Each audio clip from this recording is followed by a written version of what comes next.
The Bible. Is it hard to understand? When it comes to reading the Bible, the first thing that comes to mind is the fact that this is the Word of God. The seals have been broken, and the truth is here. And when we go throughout the scriptures, when we go throughout extra biblical records, we find that the language that God employed, that He used to create the heavens and the earth, was the Hebrew language. Christ said, I came for the lost sheep of the house of Israel.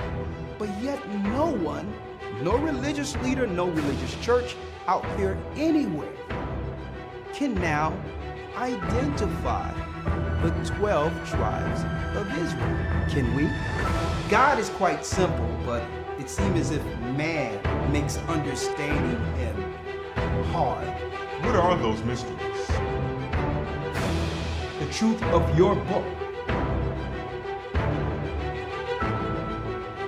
and the truth will make you free. The Hebrew and Bible Academy. You're invited.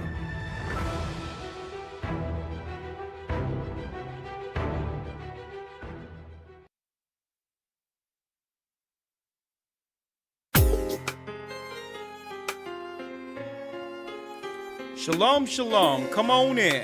Come on in, brothers and sisters. Blessings. The East is where we're from. Hit the like button. How are you? The 12 tribes of Israel. In 721 BC, Shalom. the Assyrian king Thank you. took us down, we fell. Thank you. Appreciate it. With the great escape we went through the Euphrates. The Lord held the water still. Blessings. To a land where no mankind dwelt, we went. The 12 tribes of Israel. So we be Manasseh, the Cubans, Ephraim from Puerto Rico, and Valley from the Isles of Hawaii. The Lord is calling back Israel. Zebulon from Panama. Come on in. The North American Indians, Simeon, the Dominicans, our highest gathering Israel. The Arabs and Africans told us at gunpoint. Yeah, speaking of gunpoint. Speaking of gunpoint, we're under a serious, I would say, genocide. A serious genocide. Not like the genocides that most would understand when it comes to outright carnage, blood war, right? They've found new ways of destroying people, and I'm going to go into that in a moment. Shalom, good evening. This is Elder Rick Harshaw, the Gathering of Christ Church, here with our weekly podcast, lesson, or what have you, okay? We're going to be nice, direct, to the point, and of course, we have the lines open, 515-605-9327. We're going to try to open up within 30 minutes to an hour. Okay. Brothers and sisters, we use our particular platform through the Spirit of the Almighty to not only help with the awakening of God's people, but also to warn not just Israelites, but Gentiles also of a judgment to come. Right? And that's what led me to this title this evening, A Nation in Rebellion Against God. See? And I'm going here because even though this nation, America and others, was built on slave labor, it used to be where the majority of, when it comes to the value system within any country our people were enslaved, that it had a moral foundation that all could accept to some degree.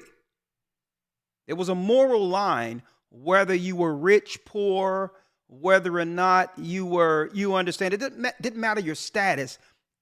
The majority of the citizens of America in particular understood where the moral line was. Okay? And there was usually a commonality outside of class when it comes to morality. Doesn't matter whether or not you're rich or poor. You would have the same feelings if you were violated, if someone stole something from you, if there was an adulterous relationship or an adulterer or whatever the case might be. Regardless of your status, there's some things we held true that made, at one point, America the beacon for the world. It wasn't just the land of opportunity as advertised throughout the earth. It was a so-called nation built on moral standings, rooted in Judeo-Christian values. But look what the world had become. It's exactly what the Most High said would happen before its total fall. And brothers and sisters, let me announce this evening, we are living in the last days. We are currently living at the last end of America's fall. And I'm going to talk about this when it comes to a nation in rebellion against God and how we got here. How we got here. Hit the like button for me, please. I really appreciate it. As you're coming in, please hit it. Doesn't cost you anything to do that. Help us out. I'm jumping right in. I want to also say it was a great Hebrew and Bible Academy week 3, the promised seed, in which we went into showing that according to the Bible, there is a chosen people of God. It's just that the world powers have worked in collusion, a conspiracy to keep the knowledge of who are the lost tribes of Israel in the earth today. But all in all, there is a chosen seed, whether the world powers or media accepts it or not. Okay, we're not here screaming from the mountaintops or from the blocks, recognize me, see me, I'm an Israelite. Listen, that train have left the station. It doesn't matter if anyone in the earth, people mainstream don't accept it. We know now. We know now. And we went into the promised seed breaking down that it is true that there's a promise to a particular people unrealized, and that we so happen to be the people. Okay? We're the people of God. But that's just one element towards salvation or promise. There's other elements. Because someone just being an Israelite, that alone isn't, let me emphasize, isn't a ticket into the kingdom promised. Will our people rule one day in righteousness? And let me emphasize that, in righteousness, absolutely. Absolutely. But only a remnant of our people will make it. Only a remnant. So just because we can see the prophecies at the very end, Babylon fallen, Rome, the judgment of Rome, leading to the kingdom that's prophesied, not just in our literature and prophecy, folks. Gentile nations understand this. They understand that we're the chosen people of God. We're not Ham. We're not Gentiles. Okay? And this is why we've suffered under the earth, because the Most High gave it to us to hold the moral line as an example for the world. And we, as a people, dropped the ball. We were the moral beacon. We were supposed to become a light to the Gentile. This is what made Christ so great. Not that he was just an Israelite through the bloodline of David, who would bring peace one day to the earth. He showed the example of morality before the world so that all people could understand the path, the road towards righteousness. So the Israelite was one piece because the bloodline is a bloodline promise. But it's another thing if you don't believe in the Son who was sent to pave the way. You might as well forget being an Israelite if you don't believe in Christ. If you don't believe in Christ, you are condemned already. Okay? And that leads us to my talking points today, and we're going to talk about this. A nation in rebellion against God. It's not just us. The whole world have gone to hell. And I'm going to show you how they have used this as a political tool. And I'm talking about immorality to destroy us. See, but they have something called a butterfly effect, right? And this is what they didn't bank on. You cannot destroy us without destroying the world. See? So throughout generations, the political construct that they call white supremacy, whom we know as Edomites, they would work from one generation to the next to keep the status quo, which is their power over Jacob. But it comes with consequences. If you begin to use immoral war, because we living on the same earth, it won't be too long before the immorality that you have placed on our people as a way of destruction, psychological genocide, it won't be too long before some of that same immorality begin to show itself in places you didn't plan for it to. Okay? Living under a global world right now. There's nothing you can do to the people in the hood that won't affect you with your child online, seeing all your social engineering against us, and now taking it on as a fad. What you didn't bank on is that the social destruction you place in our neighborhoods would be picked up by your own children. And that leads to a nation in degradation. So we're going to connect the dots here, political and otherwise, okay, today. In this academy, we had the promised seed. In this academy, we got a lesson, a man's purpose. What is our true purpose as men on earth? We were meant to rule. And I'm going to talk about that in the academy. It's okay to have fun sometimes. It's okay to enjoy life. Okay? But enjoyment is a reward. That's when you reward yourself after your dedication being on purpose. Fun is a reward for achievement. You can't have a balance where it's all fun and no purpose. So we're going to talk about that in the academy. The purpose of a woman. The Holy Spirit showing that as an example of how the Holy Spirit relates and respect the order she was created under. And yes, I said she. Wisdom is the Holy Spirit. And she's in total agreement with God and does his purpose to a point where she's free to go all in all to direct everyone back to the Father and the Son. And I'm going to talk about that. And this is when women are in their full power. When they have a purpose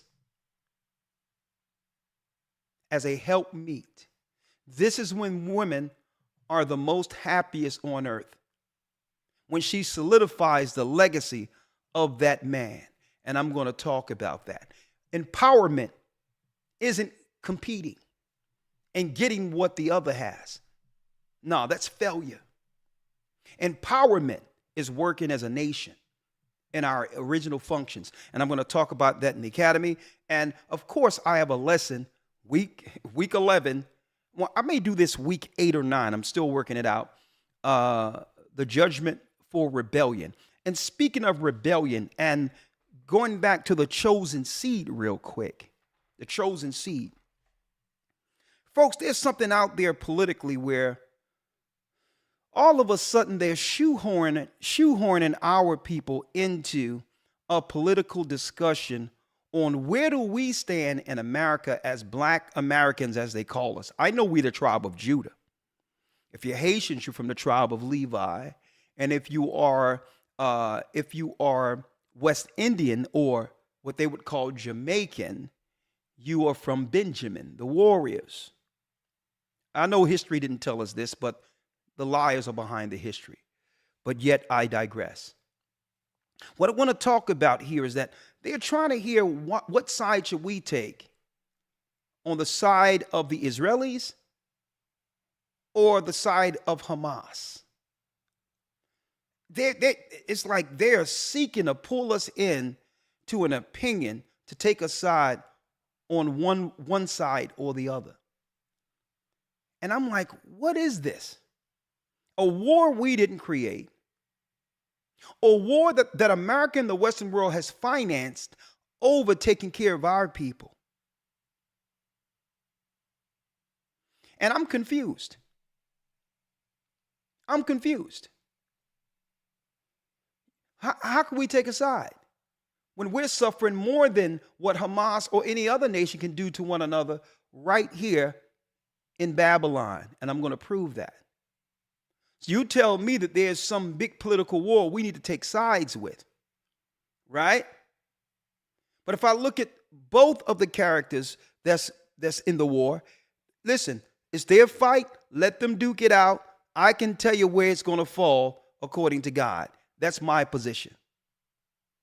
Let them duke it out. Because why? There's Jewish people over here who have good relation with our people when it comes to business and all that. And we correspond and do business with you in America. DJ Khaled, he's a Palestinian. Seems like y'all don't have no problem giving him a deal over here, using our music, him really having no talent, to have him in position to get finances where our people who created the genre is suffering. So it seems as if y'all don't have no issue with DJ Khaled over here. Why should we take sides when Palestinians come into our neighborhoods, gas stations, they get loans as Black and brown people, they get all of the perks and benefits that our people have been voting for and crying for. And they treat us no different than any other nation who have taken advantage of us. Okay? So my side is with Israel. What Israel? The children of Israel, the lost sheep of Israel. We're under psychological warfare. We're under biological warfare. We're under duress, and we're going to talk about it today. And because this world is in rebellion and won't tell the truth on anything, now the Most High will have the world powers and those in position to eventually reap what they've sown in the earth against God's people. That's our stand. Our stand is that you're in the Valley of Jehoshaphat. That's right, sparking the last world war that leads to freedom. That leads to freedom. So don't come and try to pigeonhole us politically and say, well, we can only do something for your people if you take a side of Israel or whatever the case is. Or don't try to pigeonhole us into some political think tank scenario you've created by loosely probably tying Black Lives Matter, a political component that has nothing to do with our people, to the Palestinians, which makes that an enemy to the United States. Don't try to now throw some shade on us with some people we're not related to. So that's our stand politically. me as a so-called black man, I hate the whole idea of Black Lives Matter. And I hate the fact that the political machine have tied that satanic organization to us. That's my stand. So you can quote what Black Lives Matter say all you want. Black Lives Matter doesn't represent our people. Okay? We've suffered under the politics of that quasi evil, wicked organization that has nothing to do with us. But I digress. You're doing a great job. We're about 300 likes down. If you haven't already, hit the like button. Let's jump in. If you're interested in the Hebrew Bible Academy, go to historytimes.org. Go to historytimes.org and enroll. We'll give you all the news, all the Hebrew you've missed, only 3 weeks, and get you in week 4. This week, we're going into Esau and Ishmael together in one lesson. Who is Edom will be the lesson, but we have to bring in the Arabs, the Ishmaelites. 2 lessons in one for the first time taught. And in this academy, we're going to break down the Talmud and the secret origin of Judaism in this Hebrew and Bible Academy. Speaking of Arabs and why we don't take sides when it comes to Middle Eastern so-called conflicts. The real holy war is going on against us. That's the real holy war. That's a political war. That's between them two. It has no business in the theology and the narrative that the Bible says concerning the lost tribes of Israel in the end days. And that's us. And I want to know how many people out there in the world is supporting Israel, which are the lost tribes. When you give me those people who are supporting us, then we'll come back after we've received our benefits and support you. That's how it works. Speaking of breaking down Esau and Ishmael, the Arabs, who have colluded against us to keep us in chattel slavery, whether they be Arabs under Islam or the Vatican, who are Edomites. They have always colluded financially to keep us under some level of political oppression. Here's a book right here, The Other Black Diaspora by Ronald Siegel. And I have a video as well as excerpts I'm going to take from this particular book this coming Sunday. The Arabs, I'm talking about the imperialists, I'm talking about the 12 sons of Ishmael, as well as the 12 sons of Esau, have always colluded against us in the earth. Islam's black slaves. Islam black slaves.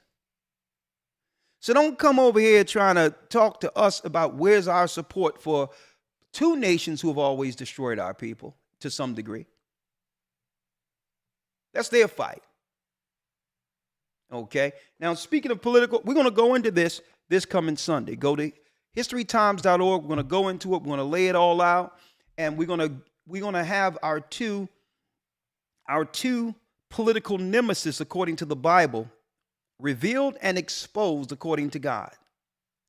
According to the word, they are in collusion against the 12 tribes, and they've become filthy rich, operating on either side against us. Okay? And we're going to talk about that. All right? Now, going into a nation in rebellion against God. Right? Going into a nation against God. Elder Lawyer, if you will. Let's get Babylon the Great, Elder Lawyer. Babylon the Great, if you will. Right? Hold on. Yes, sir. Hold on. Hold on. Get the Bible. Babylon the Great. 1 second. And yes, we're the gathering of Christ Church. What do we believe? We believe that according to the Bible, the blacks of the diaspora, the brothers and sisters who have suffered under the colonial Rome are in fact the lost tribes of Israel, whether it be North, Central, and South America, and the suffering people in Asia. These are from the lost tribes of the house of Israel. What we also believe, we don't believe that if you are an Israelite, let me make it clear, we are against any level of filthy hatred against any race of people. It's anti-God and it's anti-Christ. Okay? So understand, when you see people disrespecting other people, tying that to Israelites, you're wrong, because Christ was an Israelite and he was a respectful man. The disciples were Israelites. They are respectful. So this is why the media would like to promote debauchery and negative, childish representations. Okay? Hold on, Elder Lawyer. Let me bring you in real quick. Hold on. I think I lost Elder Lawyer. Hold on. Let me bring Elder Lawyer in. Come on. Hold on.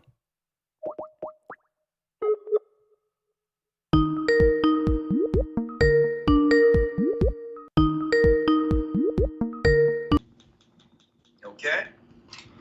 All right. Shalom, sir. Okay, Shalom. I'm playing in the background. I'm sorry, Elder Lawyer. I lost you. Okay. Let me pull it up real quick. Okay. Yes, sir. I'm gonna bring you in. I have paperwork all over the place, so just bear with me. I really want to lay this out so that brothers and sisters can understand exactly where we are in prophecy today when it comes to the rebellion and the judgment that will come from it, right? Let me pull you in here 1 second. Great, fantastic. How you doing, Elder Lawyer, today? I'm doing well, sir. How about yourself? I'm blessed. Thanks for joining us today. Thank you for your presence. Sir. Yes, sir. All Thanks for having me. That's a nice shirt, one of the Hebrew Bible Academy shirts. Very nice. And, of course, Absolutely. I got a little black one here today, Hebrew Bible Academy here. All right. Okay, Elder Lawyer, real quick, right? Let's go to, if you may, Revelation 18. And like I mentioned earlier, I'm an Israelite according to Christ, according to the law, according to the genealogy that went all the way down to David, to Christ, to our people in Judea, who was destroyed by the Roman Empire, who were Romans, who were Edomites, Europeans. Our homeland was sacked in 70 AD. We are the real deal. We're the children of Israel. Now, one thing about Israelites, some people get a negative connotation out there because they think that all Israelites believe that white people and this people, everyone is bad. That's a childish way of viewing anything. All due respect to them, we don't operate like that. We believe all people has a chance of repentance, because Christ said at the very end, go and teach all nations, baptizing them in the name of the Father, Son, and the Holy Spirit. Now, will the Gentiles get exactly what the Israelites will get in the kingdom? Absolutely not. Okay, but they'll still be blessed more than here.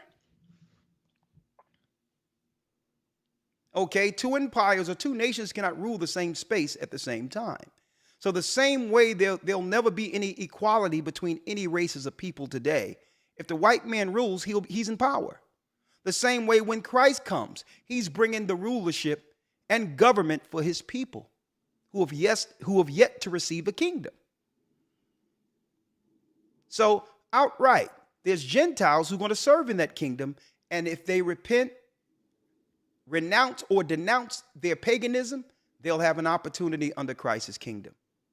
We care for all of God's creation. It doesn't matter your race. Let me make this clear. Okay, so I want to set the table right there. I can tell the truth about any nation, including our people, and not hate people. All right? So let's get that off. Let's dispel that myth that Israelites their doctrine is to hate people. That's utterly ridiculous. Okay? Elder Lawyer, let's get Revelations 18. Let's read this. Yes, sir. Revelation chapter 18, verse number 1. Revelation 18, verse 1. Let's read it. And after these things I saw another angel come down from heaven, having great power, and the earth was lightened with his glory. And he cried mightily with a strong voice, saying, Babylon the Great is fallen, is fallen. So it tells us that Babylon the Great is fallen, is fallen. Now you have to realize Babylon's original high position. So when it talks about fallen and fallen, we have to put this in context. Fallen from what? From grace. See? Fallen into degradation. I'm going to show you how this happened. Read. And how did it happen? Read. Babylon the Great is fallen, and has become the habitation of devils. And has become the habitation of devils. Go on. And the hold of every foul spirit, and a cage of every unclean and hateful bird. And it says, and is become the habitation of devils, and the hold of every foul spirit, and a cage of every unclean and hateful bird. It has become everything God said don't be. And they have put who? The immoral in position. They have blurred the lines when it comes to morality. And I'm going to show you how we got here. And it tells us that all nations are complicit. For all nations have drunk of the wine of the wrath of her fornication. None of them are absolved. They've all came to America under a secret code to abuse our people, to keep us on the bottom. And now that we realize that we've been double-crossed, not just by the people who are in power, who we've helped, let me tell you, on top of this,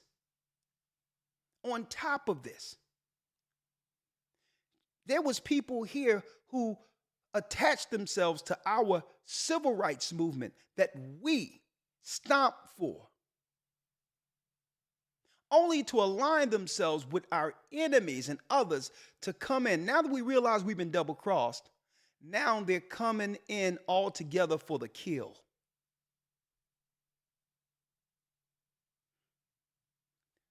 Sorcerers, evildoers, fornicators. And I'm going to show you how we got here. This is why the Bible says, and it's become the habitation of devils and the hold of every foul spirit. For all nations have drunk of the wine of the wrath of her fornication. All nations are complicit, including the elite of our people, who have taken the bribe, thinking that the evildoers will spare them for betraying us. We're going to roll this out today. We are going to roll this out. How do we get here? The degradation. A nation in rebellion against God. Well, let's talk about it. Let's talk about it.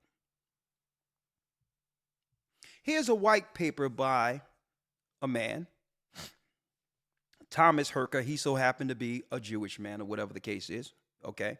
But I'm not here to go into his persuasion more so than some of his philosophical views, okay? Thomas Herker, currently a political philosopher at the University of Toronto. Also, he have a BA from Harvard and other areas.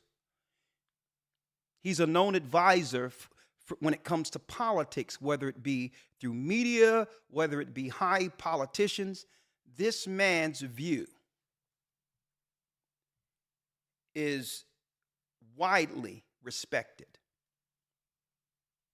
And what he talks about, see, and Christ says, in the last days that you will hear of wars and rumors of wars. Now, when we think of wars, people think about what? People think about someone dropping a bomb on someone, or Saddam Hussein and all these others, the political, whatever the case might be, like Hamas in Israel and buildings blowing up. But folks, war is fought well before one witness carnage or explosions. Okay, there's proxy wars, there's biological wars. But there's one thing in particular that he go into: the proportionality in the morality of war. It's a theory. And this man have examined war on every level, an expert on war. And one thing for sure, don't forget, when people come to him for advice, insight, or whatever the case is, he gives his perspective or opinion based on whether or not the person who's attacking has the moral high ground. It must be justified. There's rules in war. There's one thing about his theory.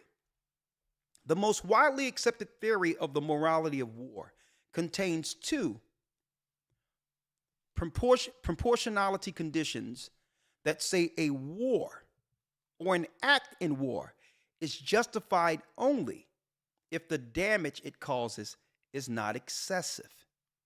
Okay? So these are agreements when it comes to political treaties and all that, right? There's always a cutoff point, right?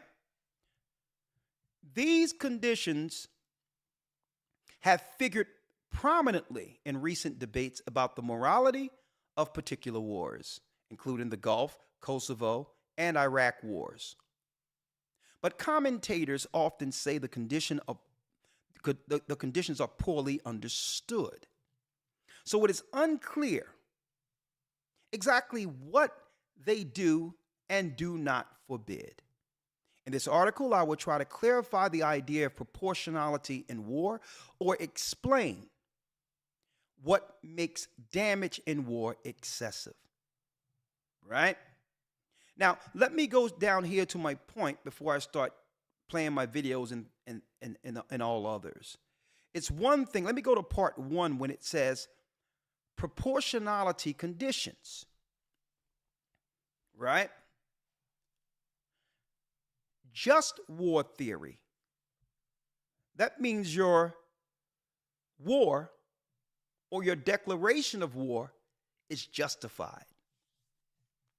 Just war theory lays down a series of conditions that a war must satisfy to be morally justified. And our people in particular, you need to hear this and not think of the war we see in the Middle East. Think about it, whether it be psychological warfare or even biological warfare. If they can frame your image immoral, it justifies their declaration of war against you.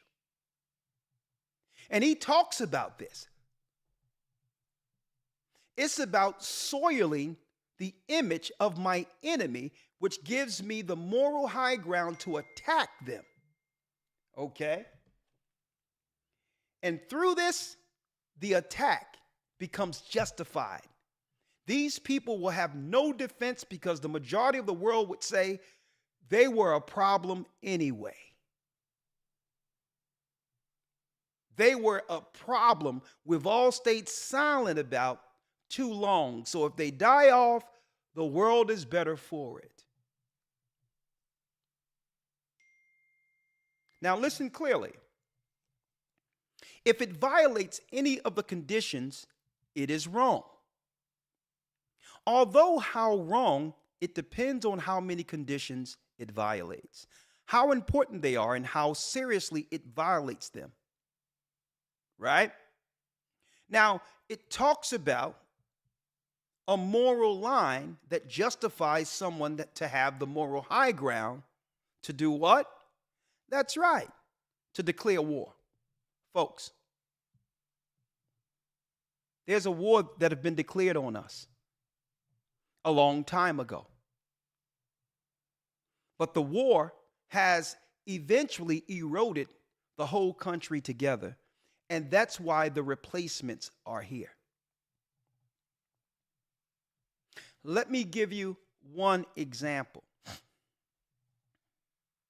Feminism was okay when they were able to initiate or indoctrinate our women into the ill ideology of feminism, which women first. Women first over her duty for man.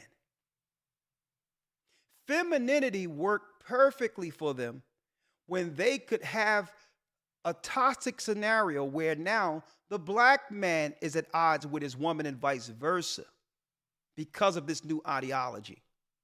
While they were able to live comfortably on the outskirts of the suburbs with a what? Living still under a traditional man first model. So they thought eventually, okay, they'll kill themselves off. No family, no nation. And let me sprinkle some crack in on that too. Right? Let me sprinkle some crack on it. So they thought that what they were doing against the children of Israel was isolated to a degree it wouldn't affect them. But what happens? You reap what you sow. What you plant comes back. So what happens? So this is what happens as an example. And I followed this trend, and I followed this, and I have charts and everything tonight, and I'm not going to be too wordy. I'm going to get straight to it. So what happens was, let's just talk about men of status.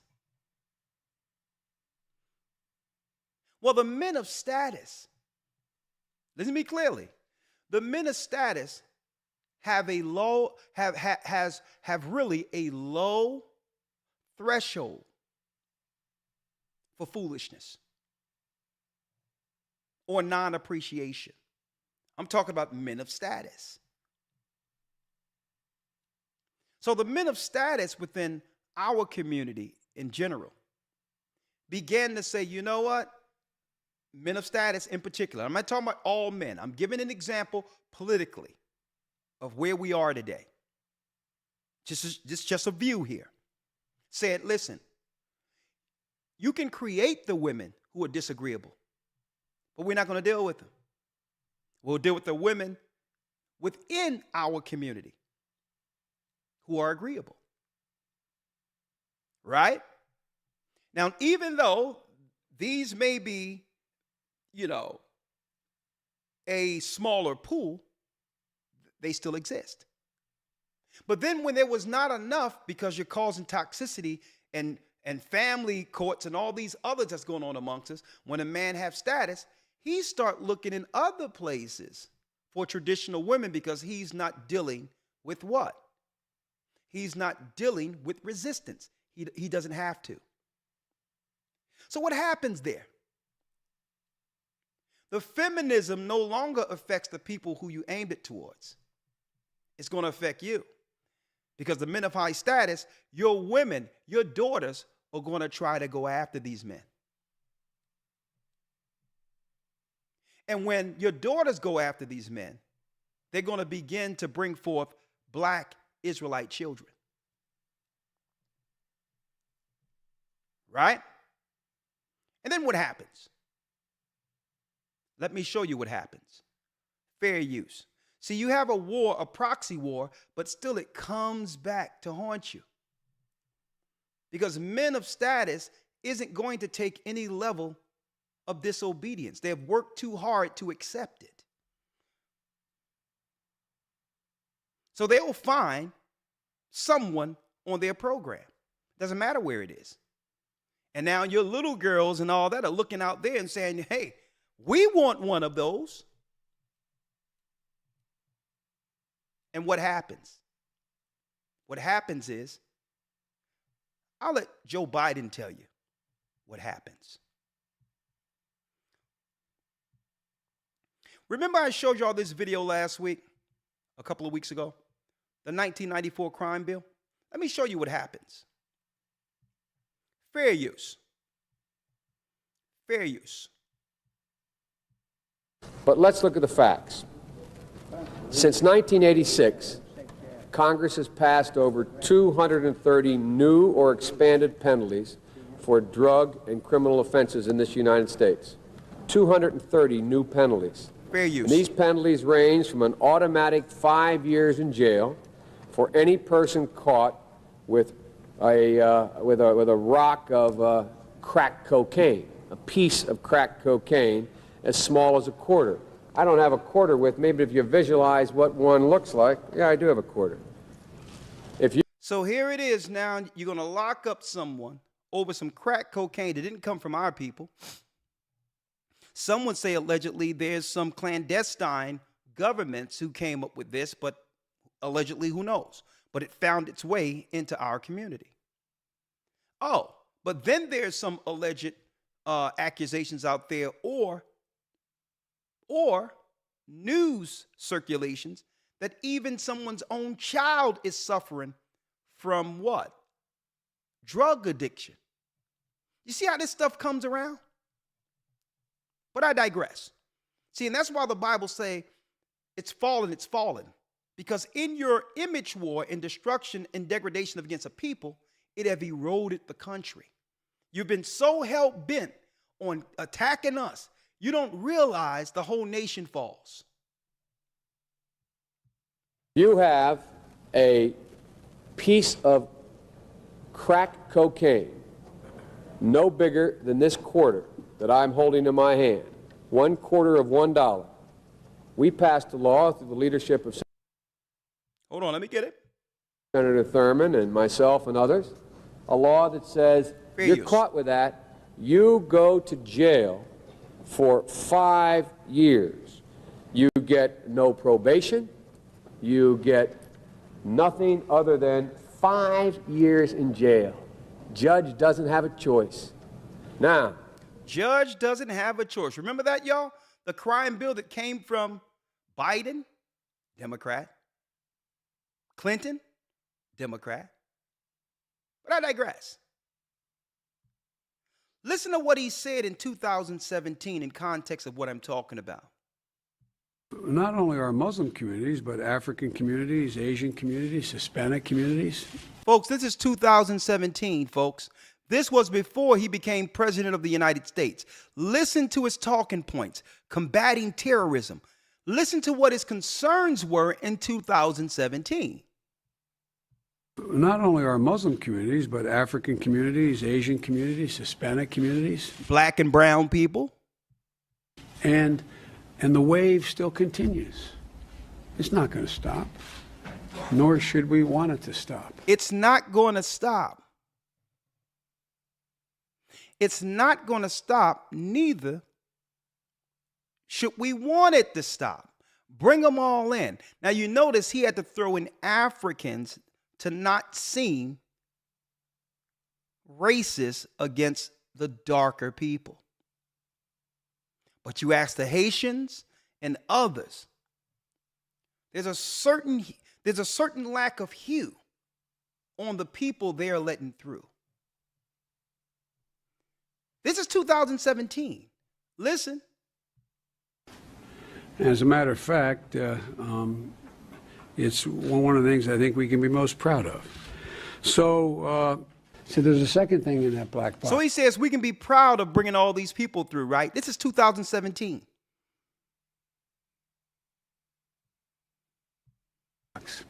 An unrelenting stream of immigration. An unrelenting stream of immigration. He told everyone in 2017 exactly what his plans were. Non-stop. Non-stop. Non-stop. Non-stop. Folks like me who were Caucasian of European descent, for the first time in 2017, will be in an absolute minority. So he had a concern of preserving the integrity of who? The Edomites or the Caucasians. His concern weren't our people. His concern was the dwindling numbers, especially in the United States, of his people. And he should have been concerned. I have no problem with people who are for their own self-preservation. That ain't my issue. My issue is our people thought that he had a political plan for us. When he told you his plan and his concern is the fact that their numbers are dwindling. So how do you fix these issues? And we're going to talk about it. So what is his political fix if he get an opportunity to sit in the Oval Office? Right? What would be his focus? Self-preservation. But his only issue is that he would need the black vote to get in position. The people that he's looking to get rid of, who's a threat that's growing above those who look like him. The issue was he needed people who look like us to get him in position for the psychological, biological, as well as every other type of war against the children of God. Listen. United States of America, absolute minority. Fewer than 50% of the people in America from then and on will be white European stock. That's not a bad thing. That's a source of our strength. Now he's telling us that that's not a bad thing because he can't say this is what his initiatives are. So how do you reset the table? Well, you have to have an influx, a war out of nowhere, Ukraine and others, which justify an asylum where billions of dollars can go to people who look like him. So now their children has what? Has white people to reprocreate and survive with. So the money allocation to Ukraine and others could be justified when it comes to a nation preserving itself, a race preserving itself, right? So we think, well, Ukrainians, they're not United States citizens, but their children will be. You have to realize who we're dealing with here. All of the Edomites from Europe came from somewhere else. You think they care how their children become Americans? So they're looking at the future concerning their own self-preservation, folks. Listen to this. So it's justified letting other people in because they want children who look like them. Especially with their women now, Kim Kardashian and others who look halfway decent, automatically are leaning towards black men, men of upward mobility and status. And guess what? these women aren't hiding what they want. They're brazen out in public on TikTok. And I'm talking about just straight white women saying, I want them tall, dark, and handsome. They're out there in Florida walking down the street, just out of nowhere in college. Might get in front of them. Oh, yeah, I like black men. And you think the power structure, these men aren't seething when it comes to what their daughters are doing to the extinction of our own people? You think they're not watching?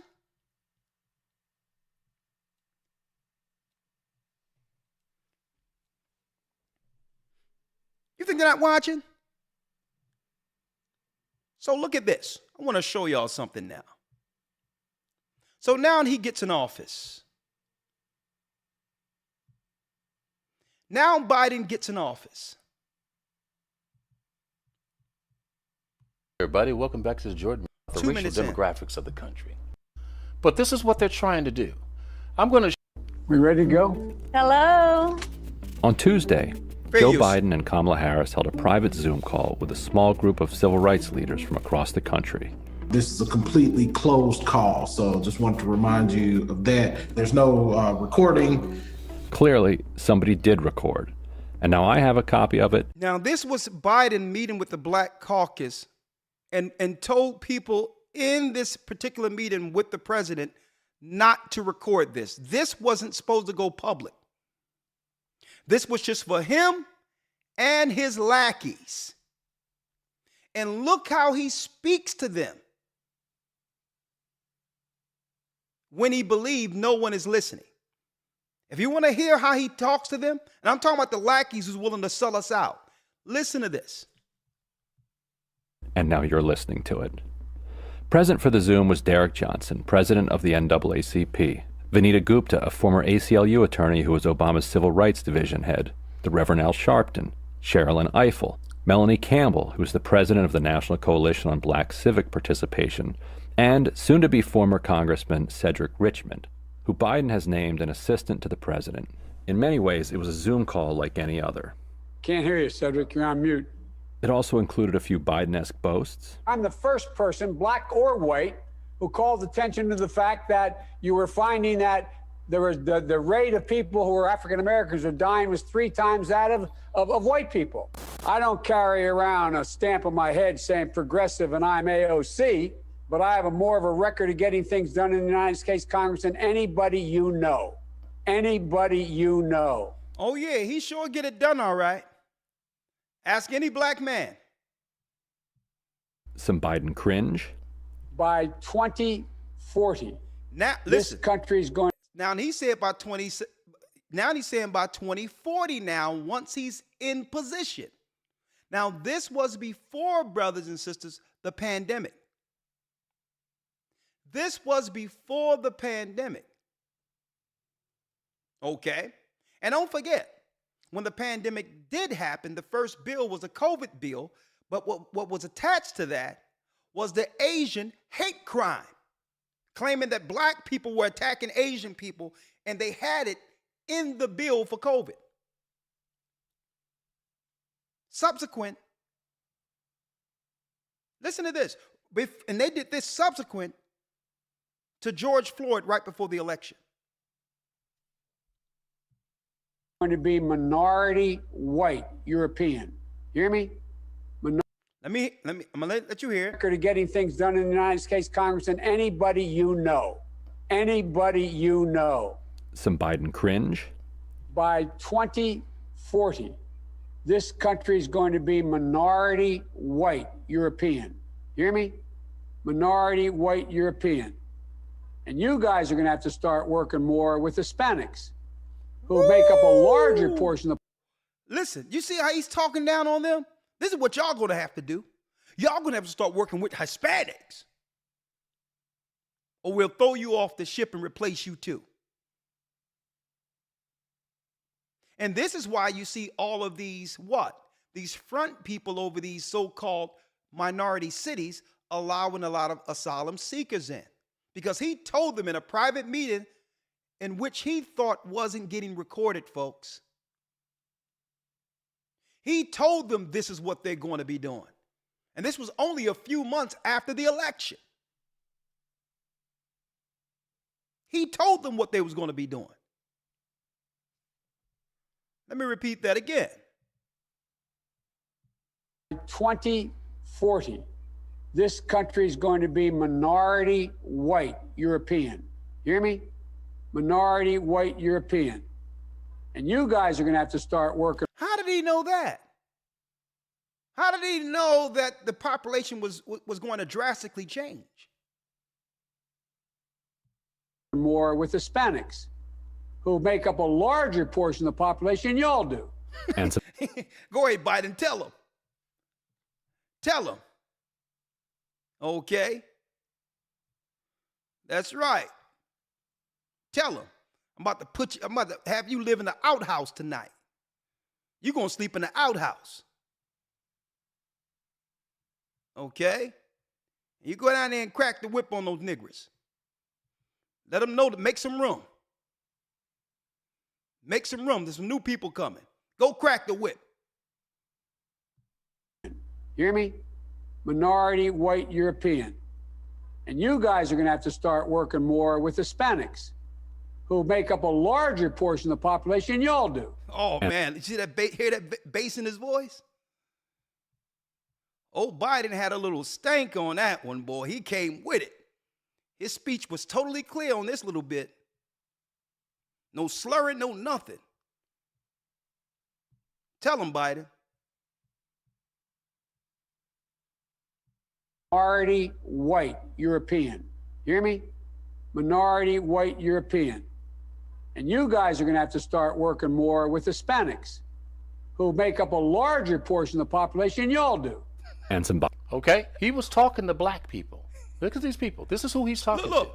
He's telling them that the country is going to be minority white and minority black, okay? Further minority black. They've been saying this for 50 years, people. It's a global scheme. Now, I'm going to hold this because okay? They've been working on this a long time. I want to go on this because I showed this before, folks. But y'all need to hear how he talked to these so-called political leaders who you think is for your turn. And when you begin to call these so-called those who represent you and call them to the carpet, they talk down on you like you're nothing. And you can hear church mouse pee on cotton when he said, listen, y'all go out and do what I say do, okay? No argument, no pushback, no nothing. Right? But when it's our people, they try to shame us or talk down on us or say, you ain't getting nothing because they're paid to do this. They don't care about us. They feel that if they get down with the program, Massa will spare them and give them a little cushy little room in the plantation house. But I digress. Let me show you where it's at now. Council on Foreign Relations.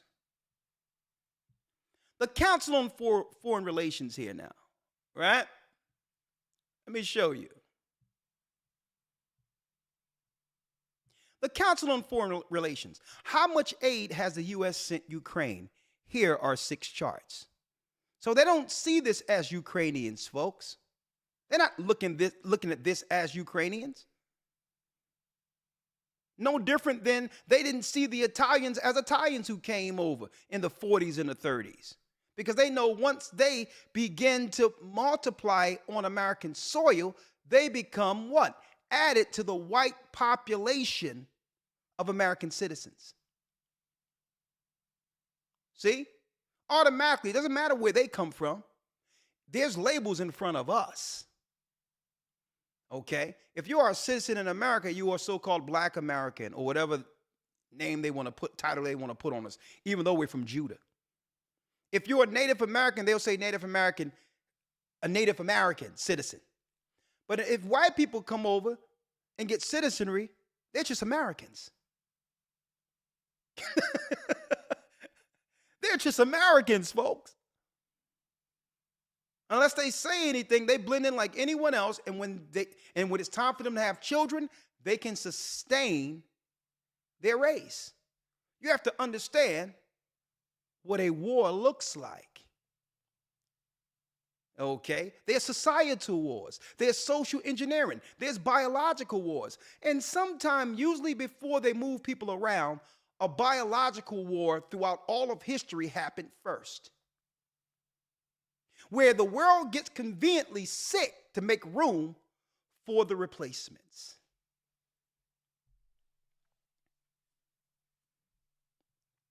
The Black Plague, anyone? In Europe? The Black Plague?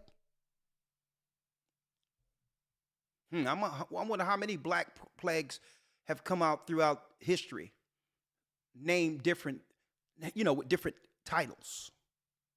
But I digress, with different names to it.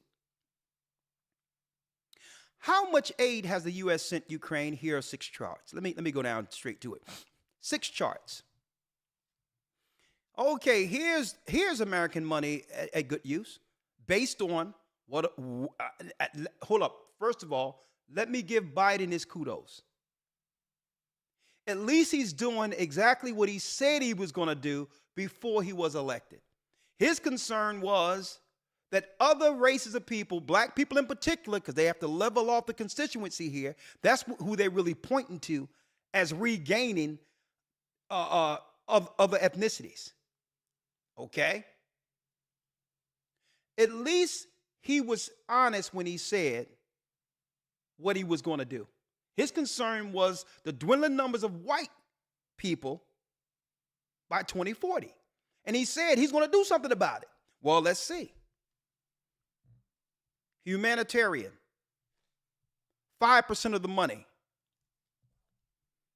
$3.9 billion. Emergency food assistance, healthcare, refugee support, and other humanitarian aid. And I don't have to state alleged because this is directly from, I get the stuff, the Council on Foreign Relations. These are they who make decisions for the world. Okay? So I don't have to say alleged here. They're telling you how much money is being allocated from the Americans' pockets to sustain their own people. They don't care where they come from, because once they get on American soil and begin to get citizenry and have children, they're having American children. So this war is a necessity, obviously, based on the concerns that Biden had even before 2017. Okay? $3.9 billion humanitarian. $26.4 billion. Now check this out, our people suffering with the food prices, and $3.9 billion went to emergency food assistance. Emergency food assistance for them and other humanitarian refugee support. Financial, $26.4 billion, 34%. Budgetary aid through the Economic Support Fund, loans, folks. They get loans when they come here, and other financial support. And when you come in and ask for a loan, they're asking, where's your credit score? Folks, these people are coming over the border with 0 credit score getting loans. Security assistance, $18.3 billion, which is 24%. Training equipment. Listen, the same time they're seeking to what? Disarm Americans to some degree, right? I need y'all to think about this. Disarm or background checks, and to make it hard for us to have our constitutional right to protect ourselves with what? With a gun. The same time they're telling Americans, well, you shouldn't have that. It's an assault or this, that, and the other. Well, over there, $18.3 billion towards training, equipment, weapons, logistics, support, assistance through the Ukraine Security Assistance Initiative. Let's keep on going. Another $23.5 billion towards weapons and equipment. And check this out. How many times they going to throw weapons in it? I thought they gave some money to weapons throughout the first two itemized budgets, right? Grants and loans for weapons and equipment, $4.7 billion. In totality, according to this chart by the Council on Foreign Relations, not the Gathering of Christ Church, so far and counting, folks, because this was as of January 24, 22. Now, don't forget, between January 24th and July 31st, that was the amount. And then the so-called president of Ukraine came to the White House and came to the Senate again and asking for more funding just less than a month ago. $76.8 billion as of July 31st, 2023. Loans and everything. Simply for being just of in ethnicity. Right? Now I wanted to show this. So let me get into it now. Now, in order to make room, they had to, remember when I talked about this initially, they had to do what? They had to wage war against our image. They had to wage war against our image. Now, this is how you do it. The same way they did feminism, Elder Lawyer, they incentivized women's youth, which means we're living in a time where if there's a woman who's an absolute 10, she isn't marrying the farmer. See? I'm going to bring y'all down just to elementary talking right now. Right? If a woman is an absolute 10, she's not marrying the preacher's son. She must incentivize her looks. In her prime, she must maximize what she has before she loses it in our current society, which means if she know that she's set apart from most women, she must monetize herself automatically. See? You got the strip clubs. You got Instagram. You got only fools, because only a fool will pay money to see somebody with some madness in a camera. So that's taken all, and I'm not talking about our women. I'm just talking about their women too, Elder Lawyer. Their women too. So they have totally spoiled the pool of women who were to bring forth the next generation of children to sustain the nation. So this is why they have to bring in an influx in numbers, Elder Lawyer. In numbers, people from other countries who are raised with traditional values. They're not even trying to save the spoiled pool of their own people. They've given up on their own people. By destroying us, they have destroyed themselves. And this is why they need a new what? They need a new pool of people to sustain. But there's a moral code, according to that philosopher I showed, that will justify these new people replacing the people in America. They're even throwing their women away the same time. This is why they're letting the Ukrainians in. Because their women also have been tainted. So, if you're going to replace a people, what must you do? This is what you must do.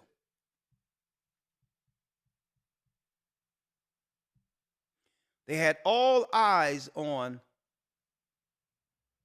Ghost, right? Power. Once they got all the eyes on Power, right? Showing Ghost, drug dealer, upward mobility, operating in politics, right? And because of his outward aesthetics, right, they had everyone cheering for the bad guy who was killing his own people, drugging his own people. Right? And once they got all the eyes, Elder Lawyer, on power, they switched to P-Valley.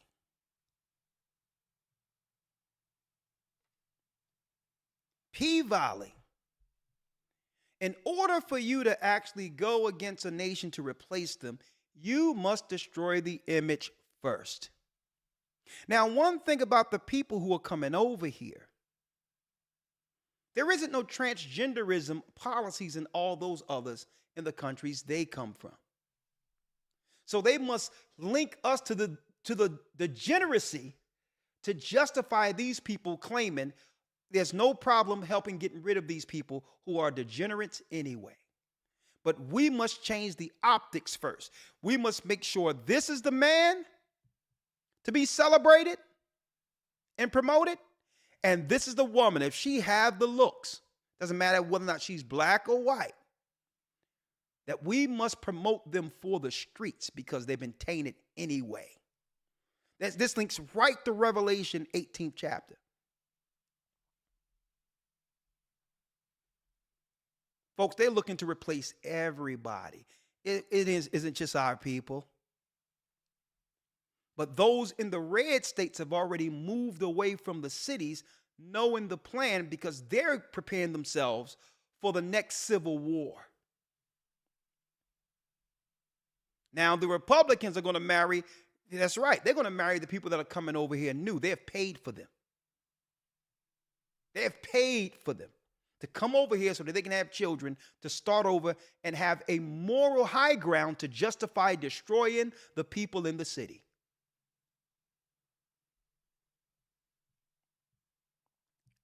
Right? Elder Lawyer. Yes, sir. I'm in the book of Jasher.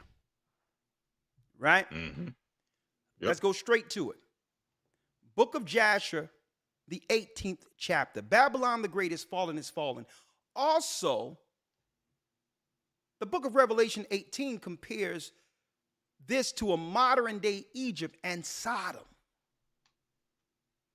How do they get the moral high ground to actually utterly destroy our people? And folks, what they're doing now is just the last shoe to drop. You have many people walking around in the United States living with a ticking time bomb in them. Literally, a ticking time bomb. So they already have the whole replacement going to know exactly how many people to bring in and how many people aren't going to survive after a certain amount of years. You have to watch what they say. If they talk about they have a population problem and they're being phased out, know that they're going to do everything they can to survive. Wouldn't you? What you didn't expect is for them to target our families and all that who have supported the same people who's doing this to us with the legislation were the people who promised to actually help our people for the first time in this United States of America. So let's talk about how they were able, what tactics they used to attach to us. Sodom and Gomorrah. Let me show you what was going on in Sodom and Gomorrah amongst their elite groups. And this is going to tell you, folks, why a lot of these so-called Boule and others who are our political representatives, why they can't say anything even if they wanted to. Who knows? A lot of them could be compromised. Who knows? Especially coming from the lifestyles they indulge in. I mean, look at Gillum, who was in Florida, who was running for Gillum was his package family man in Florida running for the governor.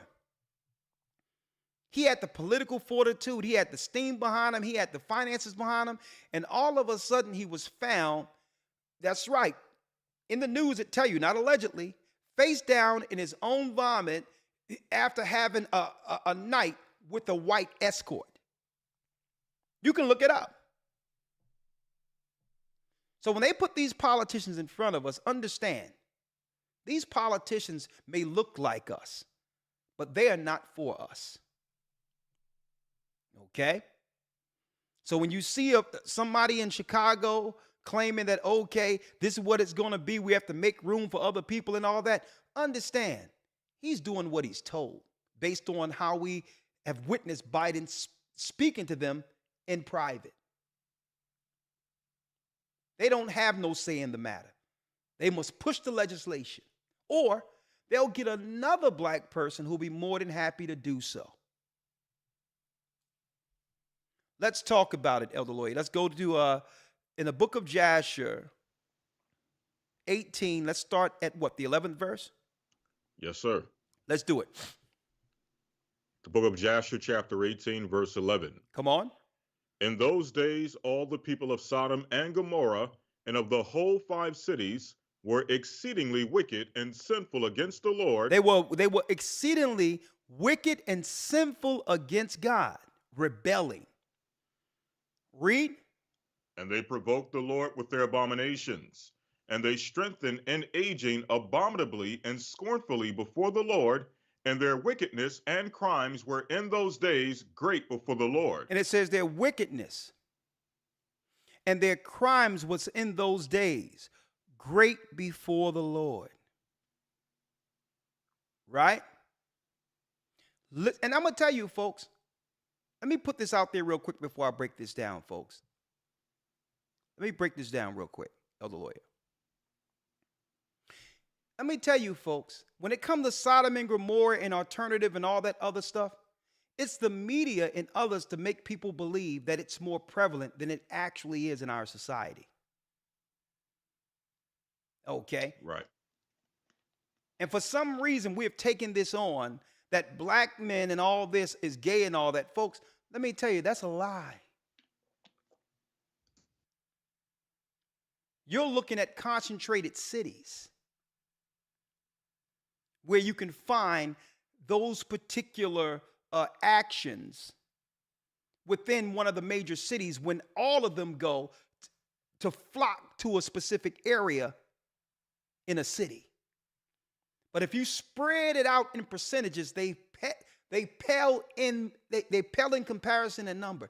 That really doesn't exist like that, where the majority of the black men are gay and all that. That's a lie. Now, this is the optic they was able to sell through imagery to make us believe it was that way. Hollywood and all that had quotas where 1 in every 7 actors within Hollywood, if they're going to write a script or take it on for a production, must include at least 1 gay representation. When there's not 1 in 7 in the normal population. So if you're seeing on every television station, right?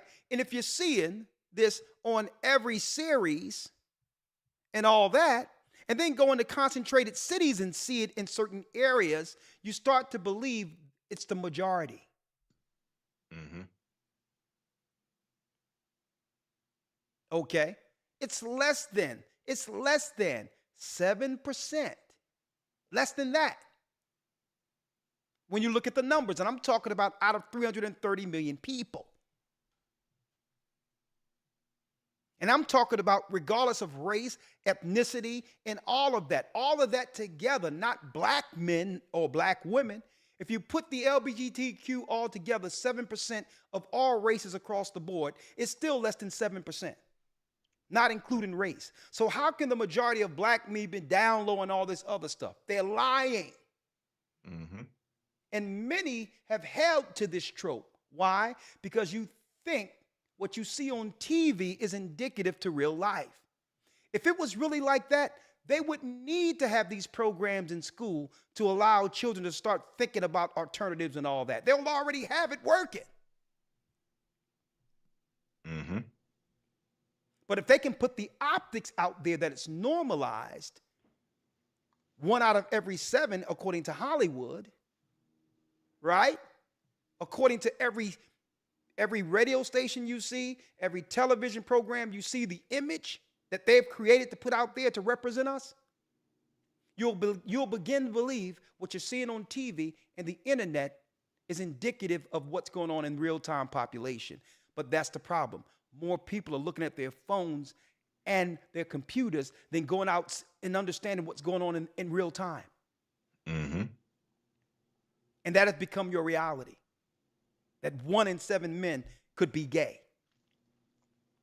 It's a lie. It's a lie. So there's many reasons many would like to say, well, okay, men are either in jail and gay. No, a lot of those are tropes, folks. A lot of those are tropes. It's a small percentage of men in jail. But then it comes down to, well, okay, if it's not the jail thing and the gay thing, now we must have the real conversation to why relationships aren't happening like they used to. See? Now we have to have the real conversation. Now the excuses have been put away. But I digress. I'll talk about that. I want to discuss that in the academy.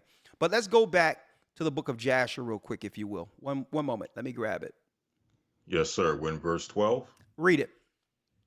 And they had in their day a very extensive valley, about a half a day's walk. So they had a valley, a place they would go in Sodom and Gomorrah. A half a day walk, they would go to this place, right? To do what? Let's read. And in it there were fountains of water and a great deal of herbage surrounding the water. Come on. And all the people of Sodom and Gomorrah went there 4 times in the year with their wives and children and all belonging to them, and they rejoiced there with their timbrels and dances. So every season, usually around their so-called change of seasons, they would go to this festival out near the water during Sodom and Gomorrah, the change of seasons. Folks, you're going to find out these are celebrations or actions amongst elite circles. And what would they do leaving their homes? What would they do? Folks, this is, believe it or not, the origin of festival. The origin of festival, where even the Catholics will allow what? Even the pious or the honorable amongst their people to get sin out of their system at a certain time of year, only to go back to their normal lives as if it didn't happen. It was a way of releasing the sin so that it don't follow you, so that you're not living by the temptation. And this is why, that's right, the Roman Catholic Church had absolving of sins.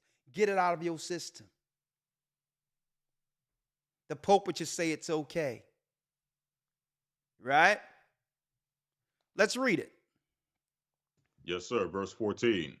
And in the time of rejoicing, they would all rise and lay hold of their neighbors' wives. It says they would all rise at these festivals 4 times a year and hold of their neighbors' wives, wife swapping. It's nothing for people to be out here saying publicly without shame, oh, we have an open relationship. And I'm not even going to go into the brother Will and Jada.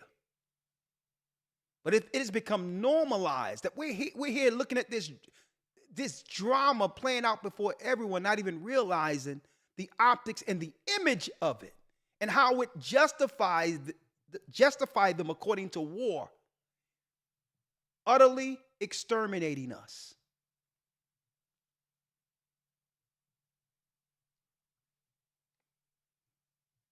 And at the time of rejoicing, they would all rise and lay hold of their neighbors' wives, wife swapping. Mm-hmm. And some read the virgin daughters of their neighbors. Then they would take the virgin daughters of their neighbors. Folks, this may happen allegedly amongst elite circles. And this is why a lot of these guys, when they get out there to do what Satan's will, They only passing legislation that they have to pass. Why? They could be possibly morally compromised.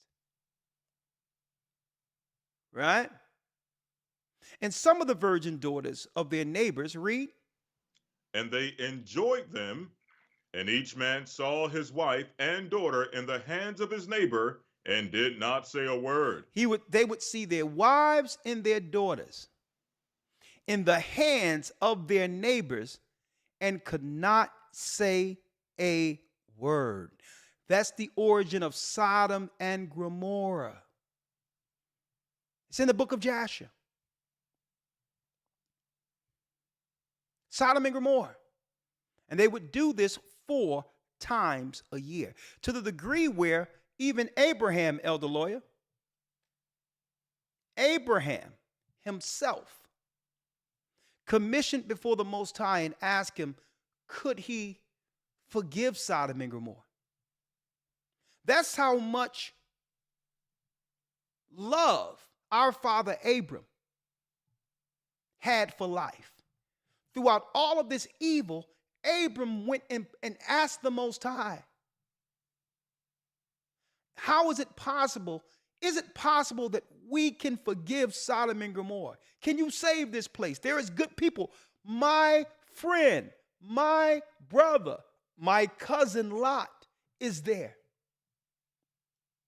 My family lives there. So Abram the righteous, I just went into the promised seed. Very great lesson last Sunday, a few days ago. Even Abram asked, my family is over there. Can you save Sodom and Gomorrah? Elder Lawyer, let's get that when he petitioned the Most High.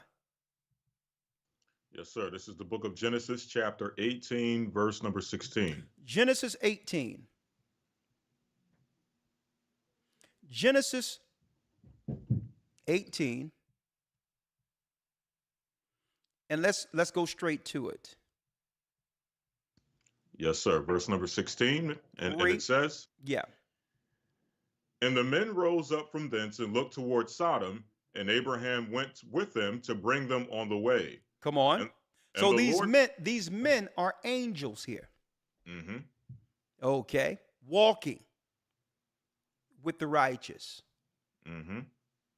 And the Bible coins these or identify these as the eyes of the Lord. Let's read. 17. And the Lord said, shall I hide from Abraham the thing which I do? Seeing that Abraham shall surely become a great and mighty nation, and all the nations of the earth shall be blessed in him. For I know him, that he will command his children and his household after him, and that they shall keep the way of the Lord to do justice and judgment, that the Lord may bring upon Abraham that which he hath spoken of him. Now listen how the Most High view Abram in high regard based on what? His moral standing. I can trust that Abram is going to do what? He's going to hold the line morally on earth to represent his purpose. Mm-hmm. No blurred lines here. He's going to hold the moral line. And this is what we were, folks. Even in chattel slavery, folks, outside of them conditioning us and severing a few people away from us to actually deal with their debauchery and sexual perversions. Outside of that, we were the moral, I'm going to tell you, folks, barometer of the United States. We were the moral barometer. Like our father Abraham. Read the 20th verse. Yes, sir. Verse 20. And the Lord said, because the cry of Sodom and Gomorrah is great, and because their sin is very grievous, I will go down now and see whether they have done altogether according to the cry of it, which is come unto me. And if not, I will know. Read. And the men turned their faces from thence and went toward Sodom, but Abraham stood yet before the Lord. So the angels are going into Sodom to check and see whether or not the witness that went before the heavens is exact. Because many people in Sodom and Gomorrah is crying towards the heaven. They're murdering people. They're abusing people. And I'm talking about the governors, the government of Sodom and Gomorrah. This wasn't just the people. It was the government. Let's read. Yes, sir. 23. And Abraham drew near and said, wilt thou also destroy the righteous with the wicked? So now he's what? He's praying to the Almighty and asking, Lord, will you destroy the good people with the wicked ones? Read. 24. Peradventure there be 50 righteous within the city. Wilt thou also destroy and not spare the place for 50 righteous that are therein? He says, suppose there's 50 there. Will you spare all of Sodom and Gomorrah if there's 50 that haven't been tainted by Sodom and Gomorrah's perverted ideology? Mm-hmm. Will you save a whole city for 50? 25. That be far from me to do after this manner, to slay the righteous with the wicked, and that the righteous should be as the wicked.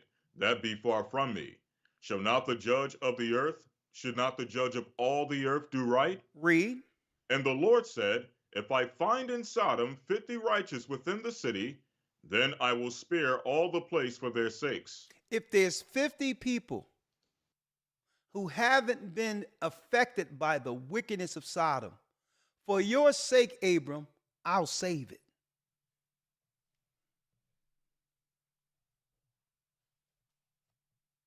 For if there's 50 in this big city, I'll save it.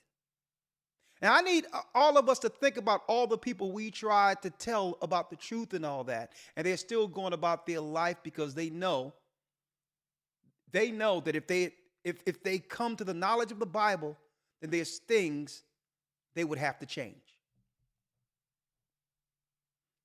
That's really the reason why most people reject the Bible, folks. It's not because they think it's tampered with and all that, because they know they're doing something in their conscience against the morality within the book itself. And if they don't read it, they feel that they're not what? That they're not tied to the judgment written in it. I need y'all to think about that. So these people I don't deal with the Bible. Oh, it's tampered. Oh, I don't deal with the Bible. Oh, the white man. Nah. The reason they don't deal with in the Bible, because they don't want their conscience. They don't want their conscience spoken to. They want to do against the Bible and be justified or absolved by claiming, well, I didn't read it, so maybe I'll escape the judgment of it. So I need y'all to think about that when you speak to your family. All that Bible stuff up. Listen, folks, it's their conscience. And here it is. You're like Abram. You're like the righteous saying, Lord, I pray that you open their eyes. I pray that you save them. I don't want my family to die. Just like Abram. So now he petitions the Most High. He speaks to the Most High and pray to them. Right? Pray to him, right? And ask, well, what are you going to kill? If there's 50, can you save the city? And he says, you know what, Abram? If there's 50 right, I'll spare Sodom. Read. 27. And Abraham answered and said, behold, I have now taken upon me to speak unto the Lord, which am but dust and ashes. Peradventure there shall lack 45 righteous. What about 45? Read. Wilt thou destroy all the city for lack of 5? And he said, if I find therein 45, I will not destroy it. Come on. And he spake unto him yet again and said, peradventure there shall be 40 found there. And he said, I will not do it for 40's sake. And he said unto him, O let not the Lord be angry, and I will speak. Peradventure there shall be 30 found there. He's going down in increments of 5, 10. What about 30? Mm-hmm. So obviously Abram had been hearing some rumblings too about some of this wickedness, especially, conversing or, spending some time with Lot in between. Like that city is going to hell, right? But go on. Finish reading, Elder Lawyer. Yes, sir. And he said, I will not do it if I find 30 there. He said, if there's 30 there, right? Right? Read. Come on. 31. And he said, Behold now, I have taken upon me to speak unto the Lord. Peradventure there shall be 20 found there. He says, what? What verse you had, Elder Lawyer? That's 31. Read on. Peradventure there shall be 20 found there. And he said, I will not destroy it for 20's sake. And he said, Oh, let not the Lord be angry, and I will speak yet but this once. Come on. Peradventure 10 shall be found there. And Come on. he said, I will not destroy it for 10's sake. Go ahead. And the Lord went on his way as soon as he had left communing with Abraham, and Abraham returned unto his place. And Abraham returned to his place. He says, if there's how many, Elder Lawyer? 10. If 10 people, if there's 10 that's righteous, Abram, for you, I'll spare Sodom and Gomorrah. 10. And guess what, folks? They don't want to say this. I have the documentaries. I have the information, folks. Even the Israelis and people over Israel today can tell you it's true. That place been uninhabitable ever since the Most High allowed fire to rain on it. I've shown this documentary and all that in the academy, where you can go over there and it still smells of sulfur and burnt stone. All on the sides, the sulfur is still there. Look it on YouTube, evidence of Sodom and Gomorrah, but they'll tell you the Bible isn't real. 10 people he would have spared Sodom for. And you know why? I'm going to show you why. In context of what I was just talking about, I'm going to show you why he allows Sodom and Gomorrah to be destroyed. Going back to Biden and the migrant thing, right? And I'm going to use that as an example real quick, right? I need y'all to see this. I need y'all to see this real quick.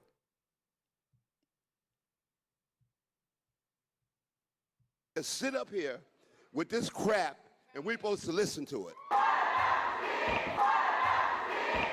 City leaders tried explaining the decision, but the crowd did not want to hear much of what they were saying. My name is Beatriz Ponce de Leon. I'm the Deputy Mayor for Immigrant, Migrant, and Refugee Rights. And if you think it was loud inside, it was...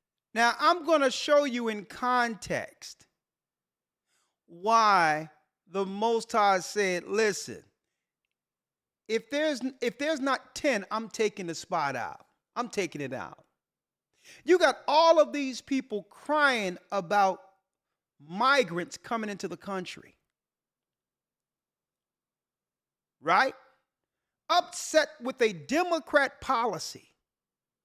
But none of these people was standing outside to not allow the schools to open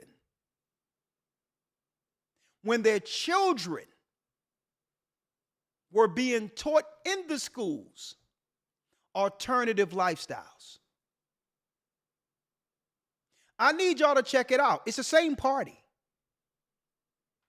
When they went into transgenderism and all this, where should the parents have been at that point? You mean to tell me this is more of a pressing issue than what they're doing to our children in school? While I'm against some of the conning that comes with so-called Dr. Umar Johnson, when he came on the scene talking about the prison, the school-to-prison pipeline and how our children were disproportionately being diagnosed with psychological issues and put on medication, where was this crowd at?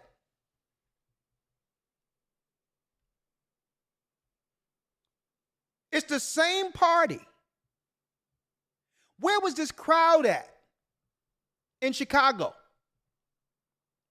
Folks, to protect their children from what's going on in these liberal schools.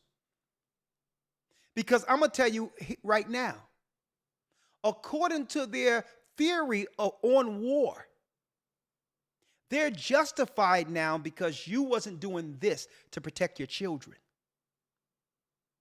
They're justified now. It's too late. You weren't in front of your children being turned out with liberal policy. You weren't there. So now that they're coming with the answer, you have an issue? And I believe these so-called politicians who represent them understand that this was that this would be the issue, that this would happen once our image was totally destroyed and decimated before the world. I believe the politicians knew. And that's where it comes in with this guy, Thomas Burka, and what I was going into. The professor on philosophy when it comes to war. For those who missed it. For those who missed it real quick before I open it up.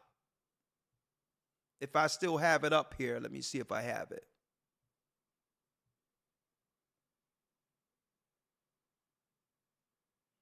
I don't know if I still have the white paper. Hold on. Yeah. Right here. Right? Where he goes into political war. Okay, he has a BA from Harvard. Okay. He also teaches at the University of Toronto when it comes to wartime psychology and what give your enemy the upper ground to attack and or destroy you. It's called just war theory.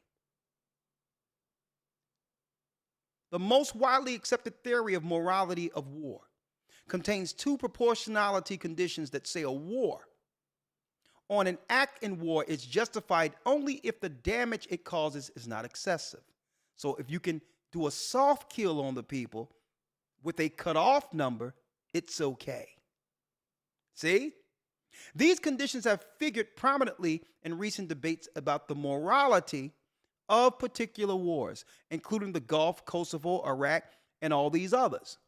So in a nutshell, what he's telling the presidents and all these others who come to him for advice is, you can't go to war unless you have a moral justification. The same way with Iraq. They had to come up with, now afterwards it was found to be questionable probably, but originally it was about yellow cake, bombs of mass destruction, which gave America the moral war to go, the moral high ground politically from an international view to stake war against Iraq. See? When you look at Israel, Hamas. Last week, they were showing videos before the bombings of some people from Hamas kidnapping people and all these others, which gave them what? The moral high ground to justify no one saying anything against the bombings. Well, here we are today. Here we are today. What justified them killing our people and destroying us? They have the moral high ground. They have the moral high ground to where the other nations will look at Americans and say, you should have replaced these people a long time ago. They are in rebellion against God. Do whatever you want to do with them. And a matter of fact, after you get rid of them, we'll come over there and show you what morality looks like. We're willing to replace them for you. No one have ever broken it down to you on, I'm going to tell you, from a normal optic standpoint in which you can actually understand why the Most High is allowing all this to happen. Because we are allowing our image to be totally tarnished. And now we have what? We have selective outrage. You have selective outrage. Shut up about somebody coming to do something in your city when you wasn't in front of your schools when they had what? Transgender story time for your child. This gave them the moral high ground to justify with the international body to state it's okay to replace these people. They won't get in front of the shootings in Chicago. They won't get in front of this. They won't get in front of nothing. And a matter of fact, we're going to allow them to continue to promote themselves negatively so that we can have the moral high ground justifiably in war to replace them, because we have a number problem. We have a number problem, and this is what Biden said in 2017, well before he was president of the United States, that they have a numbers problem. So now, because our image has been tarnished to the point of no return, they're not just going to replace the people in America, they're looking to replace their people too, because their good-looking women are choosing black men publicly. It was okay when it was privately, but they're mocking their men. So now they've opened up the border, opened their wallets and said, come on, Ukrainians who was raised to be tradition, come on in and have our children, because we're even going to get rid of our people too. So it's not just our people under duress, folks. It's the optics. It's sin that gives them the justification to not just come against our people, but their own. Babylon the Great is fallen, and Biden told them it was going to happen. Not only our Muslim communities, but African communities, Asian communities, Hispanic communities, and the wave still continues. This was 2017. Listen to him. It's not going to stop, nor should we want it to stop. As a matter of fact, it's one of the things I think we can be most proud of. So there's a second. So he told them immigration ain't going to stop. There's something we can be proud of. This was 2017, folks. And I think so many people got caught up in the smoke of Black Lives Matter and I hate Trump and all this other stuff. The news circulations was pumping into the ignorant within the world. They just need to get in position. But this is what he wanted to do. Listen. Thing in that black box, an unrelenting stream of immigration. An unrelenting stream of immigration in the other black box. Non-stop. Folks like me who were Caucasian of European descent, for the first time in 2017, will be in an absolute minority in the United States of America. Absolute minority. Fewer than 50% of the people in America from then and on will be white European stock. That's not a bad thing. That's a source of our strength. And so that's the source of our strength. We will be the minority. And then he told the politicians this.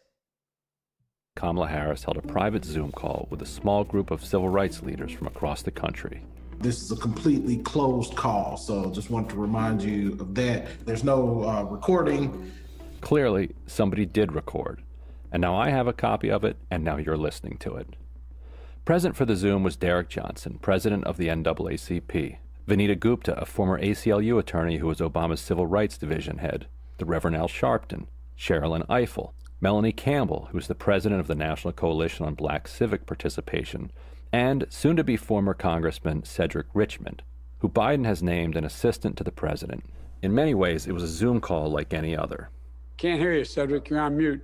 It also included a few Biden-esque boasts. I'm the first person, black or white, who called attention to the fact that you were finding that there was the rate of people who were African Americans who dying was 3 times that of white people. I don't carry around a stamp on my head saying progressive and I'm AOC, but I have more of a record of getting things done in the United States Congress than anybody you know. Anybody you know. Some Biden cringe. By 2040, this country is going to be minority white European. Hear me? Minority white European. And you guys are going to have to start working more with Hispanics. The first thing he said when he got in office, not a plan for our people, like him and Kamala claimed to sit down and speak with Ice Cube. He had a plan to call Build Back Better. His plan was to build back better. And it's based on what his concerns were before the election. The dwindling numbers of white people having white children. And now that black people have, men in particular, have upward mobility in finances, a lot of their women were choosing black men in spite of them. They say, you know what, we scrapping this. And this is what you have when you point a negative, degradative spirit on other people, not realizing your daughters and sons will eventually pick it up. They kept us at bay as long as they could by tarnishing our image, but by doing so, tarnished the image of the whole country altogether, which the Bible states, Babylon the Great is fallen, it's fallen. None of it is right. So now that they have the moral high ground pointing to the liberal side of things, it justified them bringing in all of these white Ukrainians and others to replace the liberal negative image. It's Bible prophecy. But guess what? It's still not going to survive. Because there will be civil war. I'm going to tell you, there will be civil war. Now, not in our immediate future, but there will be a civil war. And that will be the end of America as we know it. Right? So, let's open up the lines real quick. Rebellion. 515-605-9327. He said he was going to do it. Elder Lawyer Biden and those who control it, that's behind the Council on Foreign Relations and all that, bringing the people over. Folks, this is the answer to what the politicians that look like us was pushing. We need to stop black on black crime. We need to do this, do that. They was talking all the talking points to give us a negative view before the world to justify us getting sick and to justify them replacing us altogether. Here we go. Now, Elder Lawyer, here's another place that I think they're going with this eventually. You heard it here first. Today is October 18th, 2023, according to their time. We know it's not that, but according to their time. Elder Lawyer, this is going to be the justification for every boogeyman imaginable to put the whole United States under lock. What do I mean by that? There's nothing for stories to come down the pipeline now that when the borders were open, some disease of different variants crept through. See? The borders open and some disease came over the border. Now they have justification. Now they got everyone focusing on immigrants. So is no one going to deny that as a possibility? So now that we got a new disease that came through the immigrants we let through, here's the rules. This is what we have to put in place now. Don't be surprised if that move happens. Or don't be surprised if there's a terrorist group that they've been talking about in the news who conveniently snuck through the borders and now threaten American citizens now. And now laws have to be passed in Congress and Senate because of that. But all of this leads to what? New laws being put on the books that will oppress and destroy its citizenry. Babylon the Great is fallen, is fallen. And all you people out there in Chicago, New York, and others, if you're not standing up for your children in front of these schools, making sure they're not being taught sin against God, then you just sit down and say nothing about the people who they have elected to replace you. Because I'm going to tell you, right now, under their political conversations, and I read their white papers, folks, they are justified amongst the political international body to do whatever they want to do to the people in the inner cities. They have justified. Because guess what? None of you went to these major corporations and these major media conglomerates. None of you went there when this movie came out and when these things came out and said, listen, shut this down. My children may run into some of this. Shut it down. We don't want this on TV. Keep this amongst people who want to do it. Now, America is the land of the free, and people have the opportunity to be anything they want. But do that with people who agree with it. And that's what parents should have said. We're not stopping you. We've never stopped a person from doing what they want to do in their own bedroom. It's between them and the person they're dealing with in their God. But this is when you should have been standing up. You're standing up now that the replacements are at the door. Too late. There is no getting back America. I went to an ID place the other day, Elder Lawyer. I went to an ID place because, you know, when you deal with the motor vehicles and all these others. Folks, I'm going to tell you, Eastern Europeans, there was a whole family of Asians who couldn't even speak English. Came from the side and got their identification, a whole family together. I've never seen nothing like this. Usually, you know, you don't go down with the whole family to get ID. That's how I know they just came off of the plane. You know, let me go update my identification, whatever the case is. And then your sister may go, your cousin may go, your son may go, ever so often. They got whole families of East Indians, Asians, and others coming in with whole families getting ID right on the spot, which means it won't be too long before that's the agreement is you must replace our voting block. If we're going to replace you, then we're going to give you the right to vote. And folks, this is how you politically remove a people from relevance. The last time our people could have had a say to do something was the last voting block, even if that could have saved anything. That was the last shot. And this is why, let me tell you, Elder Lawyer, when Ice Cube said something, and when Kanye was saying things, they rallied all the media together to say, nah, you're not supposed to be thinking outside of your controlled liberal thought. The whole political machine rallied. Instagram, Twitter, YouTube, national media. They're like, no. This guy's going to get in the way of our political game. They're asking for something for these people when this is the last time these people will have a voice. We need to finesse this thing, and by finessing it, we won't have to worry about mail-in ballots or anything else after this one. We don't have to worry about nothing because the replacements will already be here. And folks, it's already a quasi-civil war already politically. And that's why I showed that white paper earlier.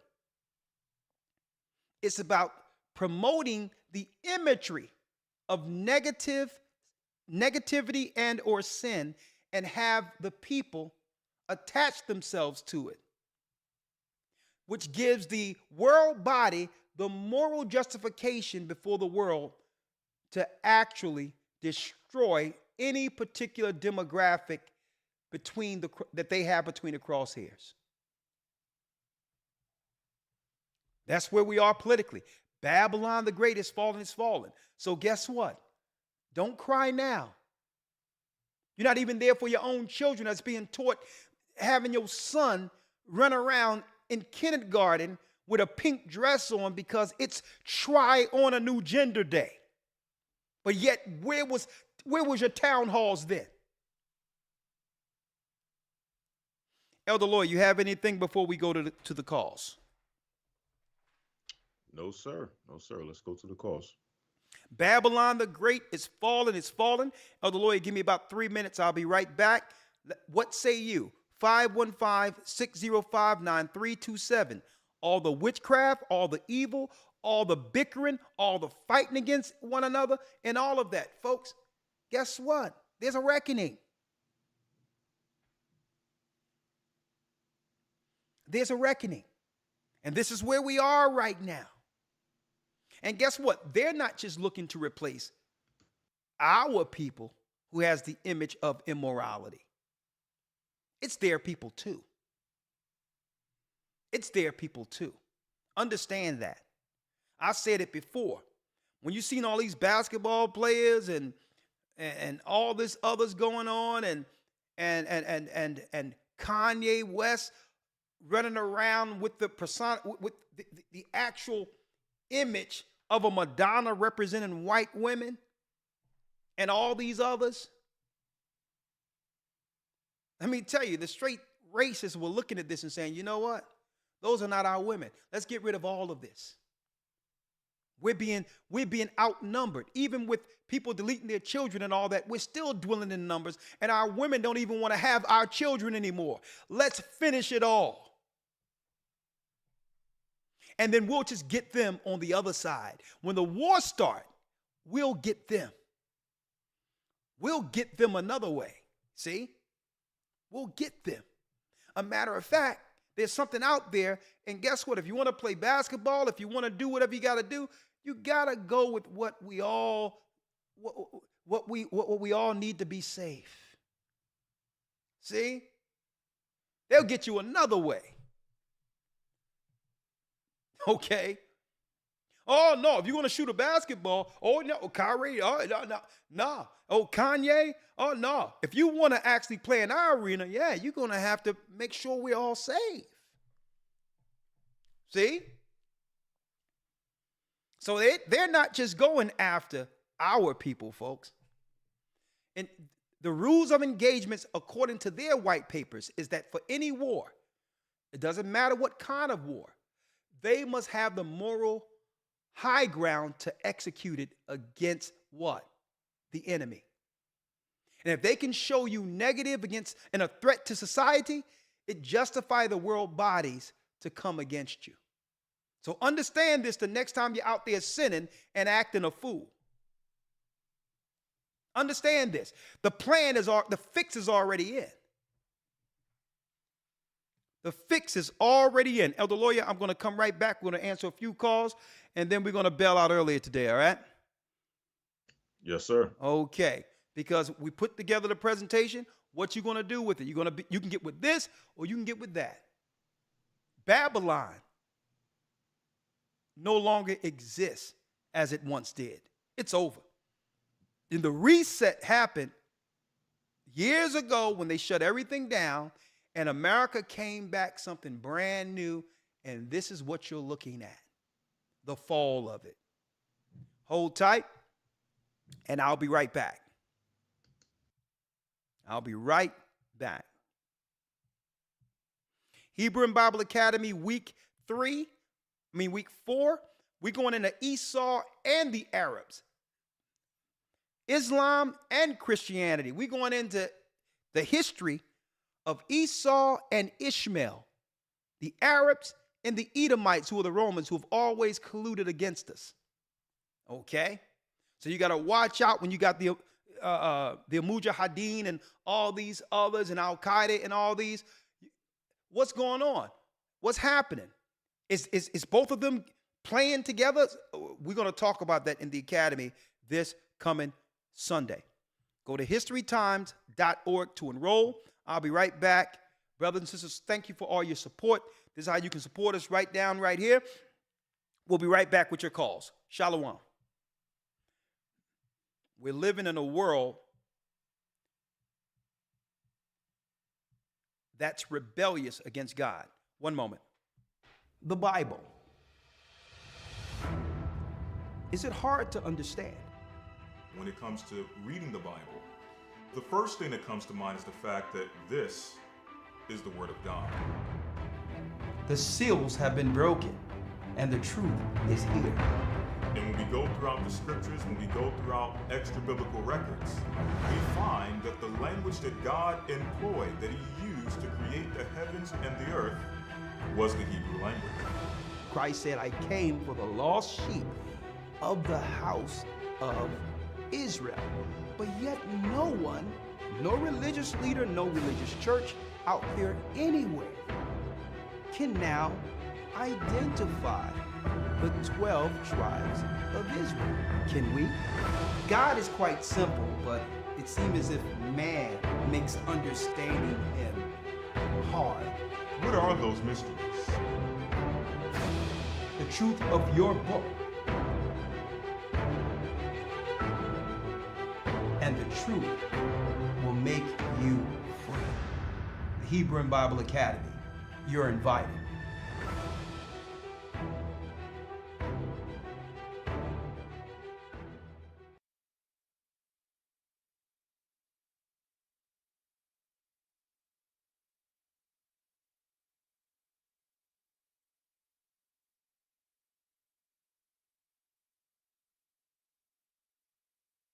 All right. Yes. Live, and thank you, Elder Ramar. I'd like to thank you, Elder Ramar, for holding the calls down.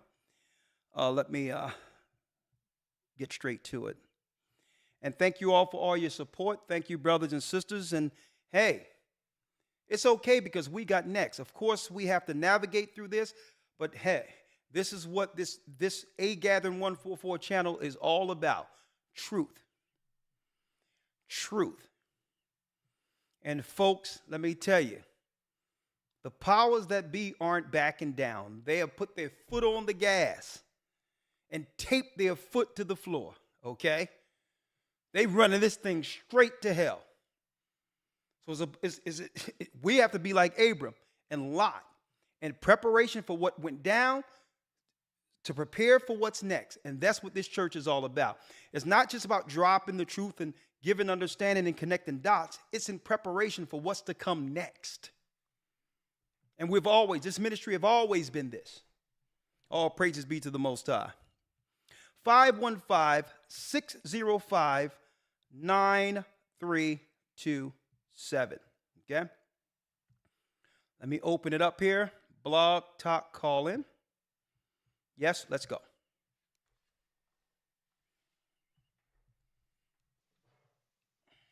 Blog Talk Radio. Welcome to Blog Talk Radio. Please hold and you will be able to listen to the show. All right.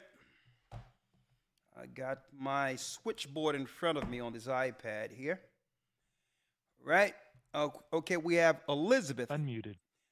Thank you, Elder Ramar, for unmuting me. All right. We have Elizabeth with a comment. Elizabeth.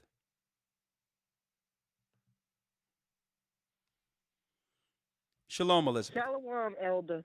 Shalom. How are you? I just wanted to tell you, I'm fine. How are you? I'm doing well. I just called to let you know that my husband and I, my son, we participated in the mass baptism that you had on the 8th of September. Thank you. All praise be to the Most High. It was a blessing to meet you and Elder Lawyer and everyone. And I wanted to let you know that my husband passed this past Saturday. Oh, I'm sorry to hear that. You have my deepest sympathy. So, thank you. I just called to let you know that and to tell everyone that he loves you all and to keep me and my son in your prayers. Oh, sister, I'm going to give you a call off of this. Hey, let me tell you, sister, even Paul says that we are not to sorrow like others if we know that Christ died and rose again, that they who have laid down in Christ will return when he returns. He's okay. And listen, there's sorrow here, but it must feel good to know that he made a choice to choose Christ right before he passed over. Sister, I'm going to tell you, he's in the bosom of Abraham, relaxed and waiting for another opportunity to see you on this side. So I'll keep you lifted up in prayer. And sister, know that life doesn't end here. Okay, this is just the beginning. Christ died and he came back, and he's coming back with your husband. And Thank you, Elder. You're welcome. And it's a blessing that I had the opportunity to be a part of that rebirth, with you, meeting you and your husband making that choice to be baptized and have past sins, put away. And I feel for you, sister, but understand, Christ has him. He's okay. Okay? Okay. All right, bless you. And Thank you. I will be reaching out to you. Anything you need from us, the church, let me know. And I'll personally make sure you have what you need, okay? Okay. All right, thank you. Thank you. Well, bless you, sister. Shalom. Shalom.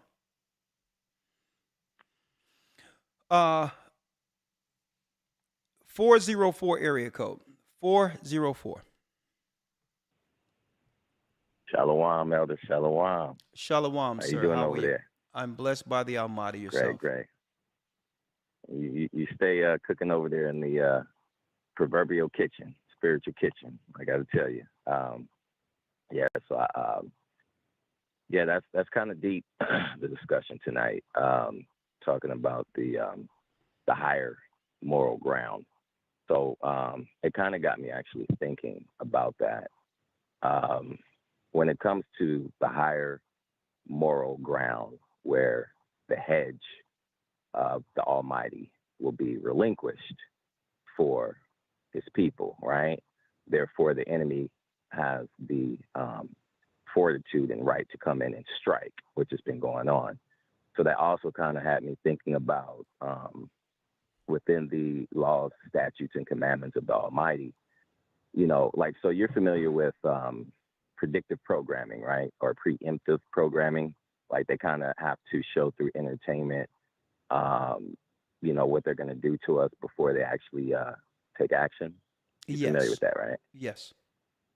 Okay. Well, I was really thinking about that, and I think that, and I kind of want to hear your take on this. I think that that's actually an association with,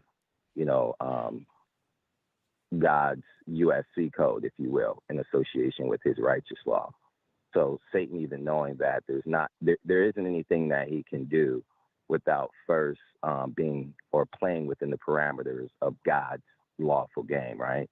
So meaning like a warning has to transpire before Satan can take any type of adverse action against, the people, if you will. Yeah, so, it's called in elite circles the lesser magic. The lesser magic, according to their code, is they must tell the people what they're going to do before actually implementing. And that justifies, right? Because a lot of people look at movies and all these others and not realizing these are messaging. Now, if we become part of the program and begin to mimic what we see, we fall to the lesser magic. When really they're telling you we're justified in killing you for doing this. So they'll put out the Godfather. They'll make a total wicked person a hero. Only so that if you mimic and follow that programming, it justifies them taking you out. Bingo. There you go. So check this out. So I was looking at this. So like with all of, the major and minor prophets, right? What was it that they almost had to play out a metaphysical or metaphorical theatrical element before the people at the gates, be on one side, bind their arms behind them, right? And the people of Israel would stand there in awe. What is this prophet doing? It's metaphorical of they're showing almost through entertainment, right? What is to befall them metaphorically if they don't get themselves right. Kind of deep, right? Well, you put it that way, but these were signs that you could, in relation to what you're talking about, I can see how you're making that correlation. Even though it's from two different sides, but I can see how you've come to that conclusion. Yeah, so I'm thinking that's the way that Satan was able to, kind of bend and make entertainment. I actually looked into the etymology of entertainment. Enter meaning enter, to be within. Okay. Tain meaning corruption from within. So corruption from within. So I've actually deduced that entertainment itself is actually wicked, to corrupt from within. And then that's going to lead me into my question. And but you're making absolute conclusion when there's nothing that even Satan produced in the earth that didn't come with good also, starting with the tree of good and evil. Right. So, and that's the point. The point is the balance. So he didn't just have a tree of evil, even though it ended up being the worst thing that could have happened to us. It was something good in it. So the whole deal is, right? the whole deal when it comes to that, in the perspective that you're putting, entertainment isn't evil in of itself. And this is why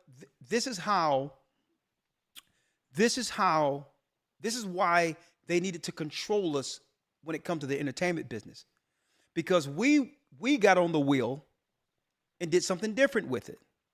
We used it as a what? As a cry before the world when we started singing gospel. When Sam Cooke said a change is going to come, they didn't set up the machine to have people think conscious towards God.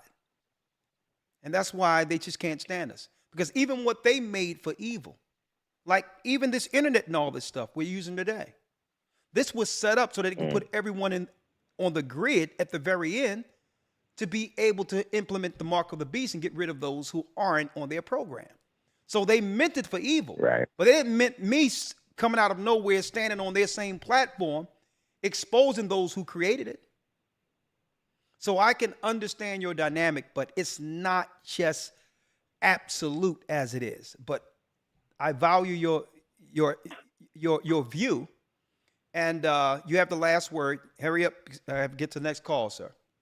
But I value your view. All right, yeah. So So I just wanted to, and I agree with you on that as far as like the duality, with entertainment and almost just about anything can be juxtaposed in any fashion, good, bad, yin and yang. So I absolutely agree with you on that. Question that I had in association with the moral high ground. I don't know, I'm a bit of a statistician when it comes to analyzing things from almost, any dynamic. I don't know if you've done this research, but I'm almost wondering what is the percentage of the people that whom are righteous that fall where the wicked are able to claim that precipitates that moral high ground to where they can come in, the godly hedge is removed, and start to decimate the people? Is it 10%, 20% wickedness, 50%? At what percentage does God remove the hedge for the people as a whole? Well, there's no scriptures on saying that I will remove your hedge if you sin to this percentage. The whole thing is the parameter is the law. The parameter is the law of God. And at the end of the day, every person has a conscience and know right from wrong. So there is no place where it say, okay, when the scales are tilted this way, God is gone. At any time, even when someone is buried in sin, if you grow a conscience towards the Most High to repent, he'll meet you there and deliver you, even though your sins is red as crimson, like Isaiah 1 say. So it's as long as you're living, there's an opportunity. There is no thing where, okay, you've sinned to a degree that the Most High cannot deliver you from that. There's no percentage. But I'll tell you what, if you're in sin, you're going to live the judgment in earth. The Most High will make it definitely hard for you. And what happens with that, when you're going through those trials, a person with a conscience can reflect to how they've gotten there. Okay? So that's the whole deal. When you're going through the trials, even though people are too proud to tell others when they're under some level of judgment, to themselves within their conscience, they know, if I wouldn't have done this, I wouldn't be here. And still at that point, through that reflection, reflecting back and owning it, not with people, but with the Most High, he can still pull you out of it. So the barometer is, as long as you have breath, that's the barometer. Because once you're dead, it's final. Okay, you got it? Yeah, I got it. My brother. Appreciate you, Elder. I appreciate you. Bless you. Shalom. Shalom. Chase has a question. Elder Ricard Shiar, how you doing, brother? This is Chase Bigsby. Chase Bigsby, how are you? How you feeling? We gotta laugh every time. I'm doing good. That's good to hear from you. I'm doing good. I'm doing okay. Hey, all right, listen. The brother before, I had a whole setup thought process what I was gonna talk about, and the brother before talking about what he talking about, and I said, you know what? When he was talking about that, I don't know. I just gotta say it, man. I'm struggling. I'm struggling hard, man. You're struggling with what? Talk to me. What you struggling with? I tell you what, I'm struggling with knowing too much and not perfecting. And I would say my biggest downfalls is I drink. I like to drink a little bit when I get off of that. That relieves me. Okay. That's the main thing that really kind of is my thing. I'm not saying just that, but you drink what? The biggest thing, huh? You drink what? Oh, it don't really matter, man. I drink a beer every now and then. It's happening. Listen, brother. The Most High says, it tell you in the scriptures, a little wine for the belly and strong drink for those who are ready to die. So brother, the whole, I believe in what you're saying. Yeah, so the whole deal is, do you want to live? If you want to live. The problem is, do I know better? Listen, I used to love my miniature Festa back in the day, and then it got to where I just sip every now and then. The problem is I like to drink every now and then when I get off work. It's a habit. At the end of the day, what I'm telling you is, I feel guilty about this. Well, listen. Every day I feel guilty. Well, this is what you need to do, brother, because really, I'll pray for you. But what you have to do is, believe it or not, set a fast for yourself.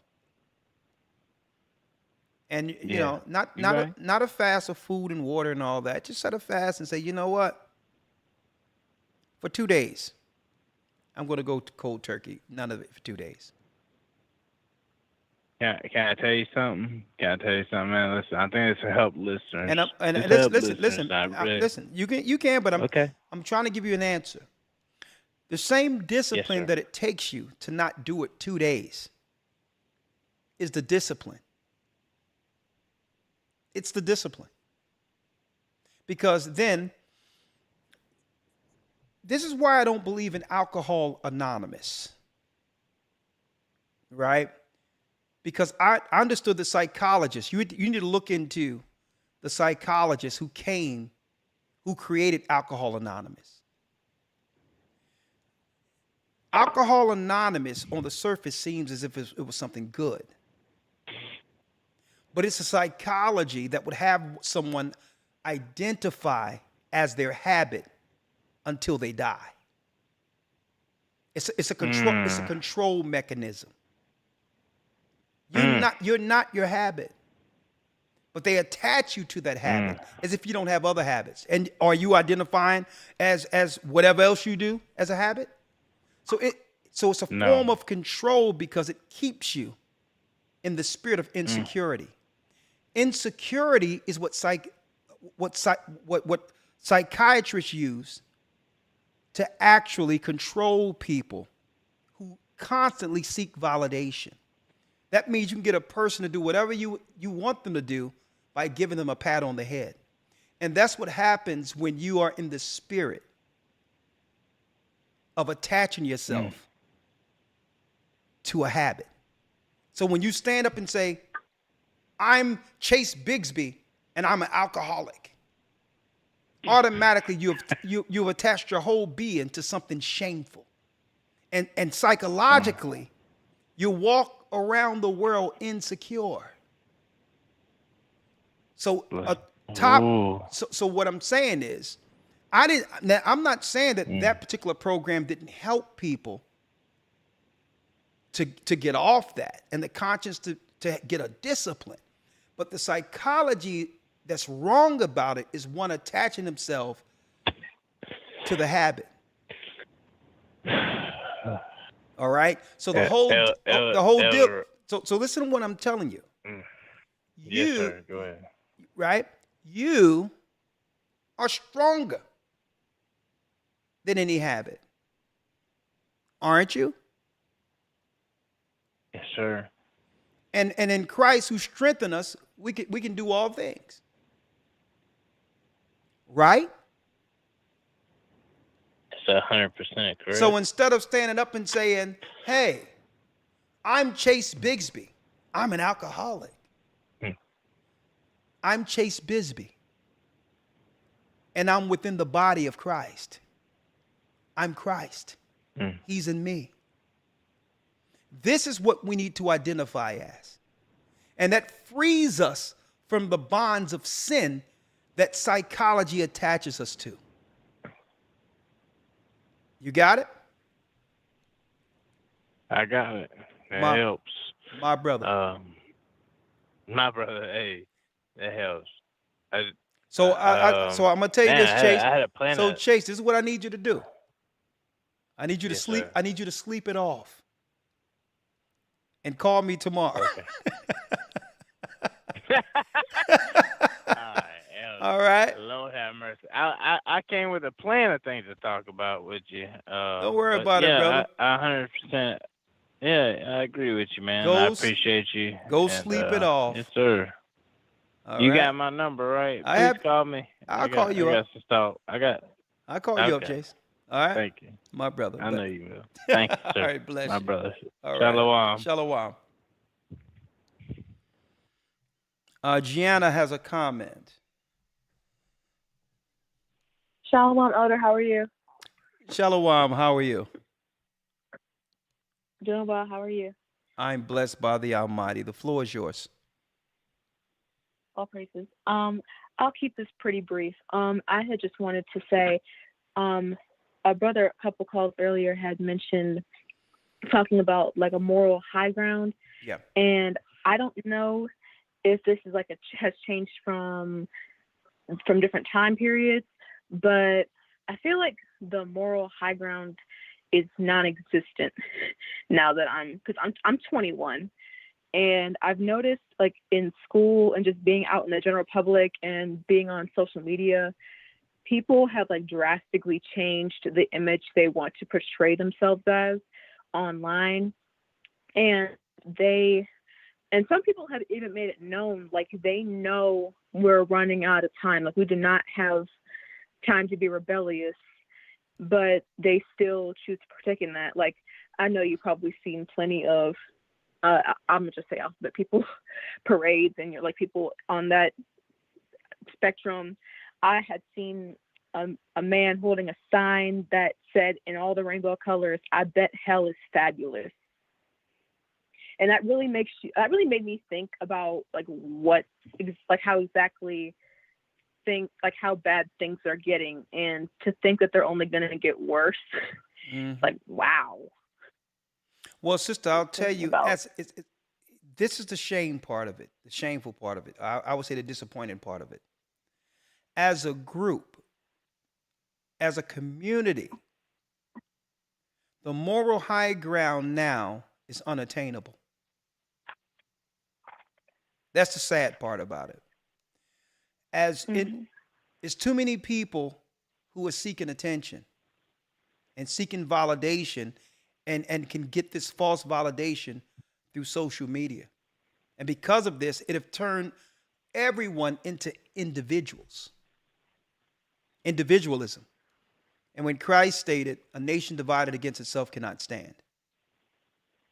So it's unattainable as a group now. It's too late. But it isn't. It isn't unattainable personally. There's like what we seen during the civil rights movement, when we under one movement shut down the United States, will never happen again like that. We had the moral high ground. And you have to understand that their greatest, I would say, psyop that they played on our people is to rally our people together under degenerates as civil rights movement, as civil rights leaders. They intentionally put the low moral as the optics for our civil rights leaders so that the whole earth could see during that George Floyd thing. That's the worst thing that could have happened.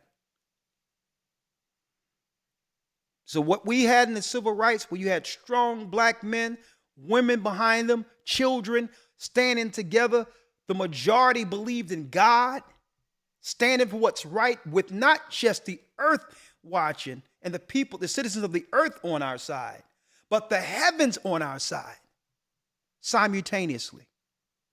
That will never happen again.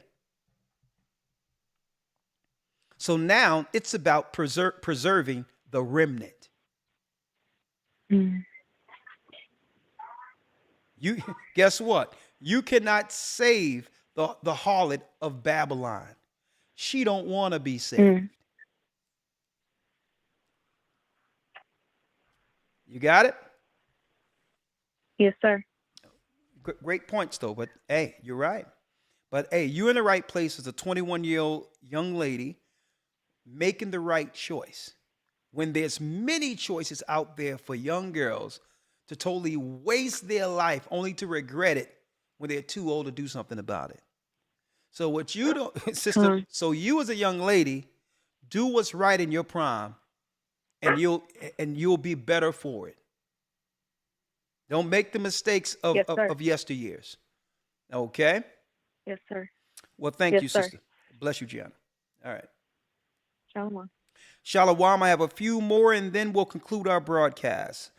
Greg has a comment. Hold up. That's Mika. Mika, then Greg. Mika, then Greg. How are you doing, Mika? I'm hanging in there, Elder Ricard. Is that a parrot? I was called. Is that a parrot? What is that behind you? That's my grandson. Oh, that's a baby. Oh, Lord have mercy. Feed that baby. Go on. Yeah. Well, I got some bad news. You remember how I always call you and asking for prayer for my daughter? Yes. I don't know if you remember. Well, the other morning they found my daughter on the 605 freeway on the shoulder. They found her body.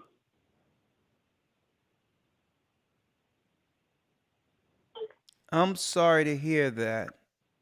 And you were really concerned about their lives, the direction they took. I was always calling in, asking for prayer for her. And so now she's no longer with us. They found her what? What happened? It's still under investigation, but it's a homicide, and they said foul play was involved. Sister, I'm sorry to hear that. You have my deepest sympathies. I've always put out prayers for you and your daughters. Where's her father? He's in North California. He doesn't know yet. Are you gonna reach out and tell him as soon as possible? Well, I think he has a different number because I can only wait for him to call me so I could let him know, because I think he has a different number now.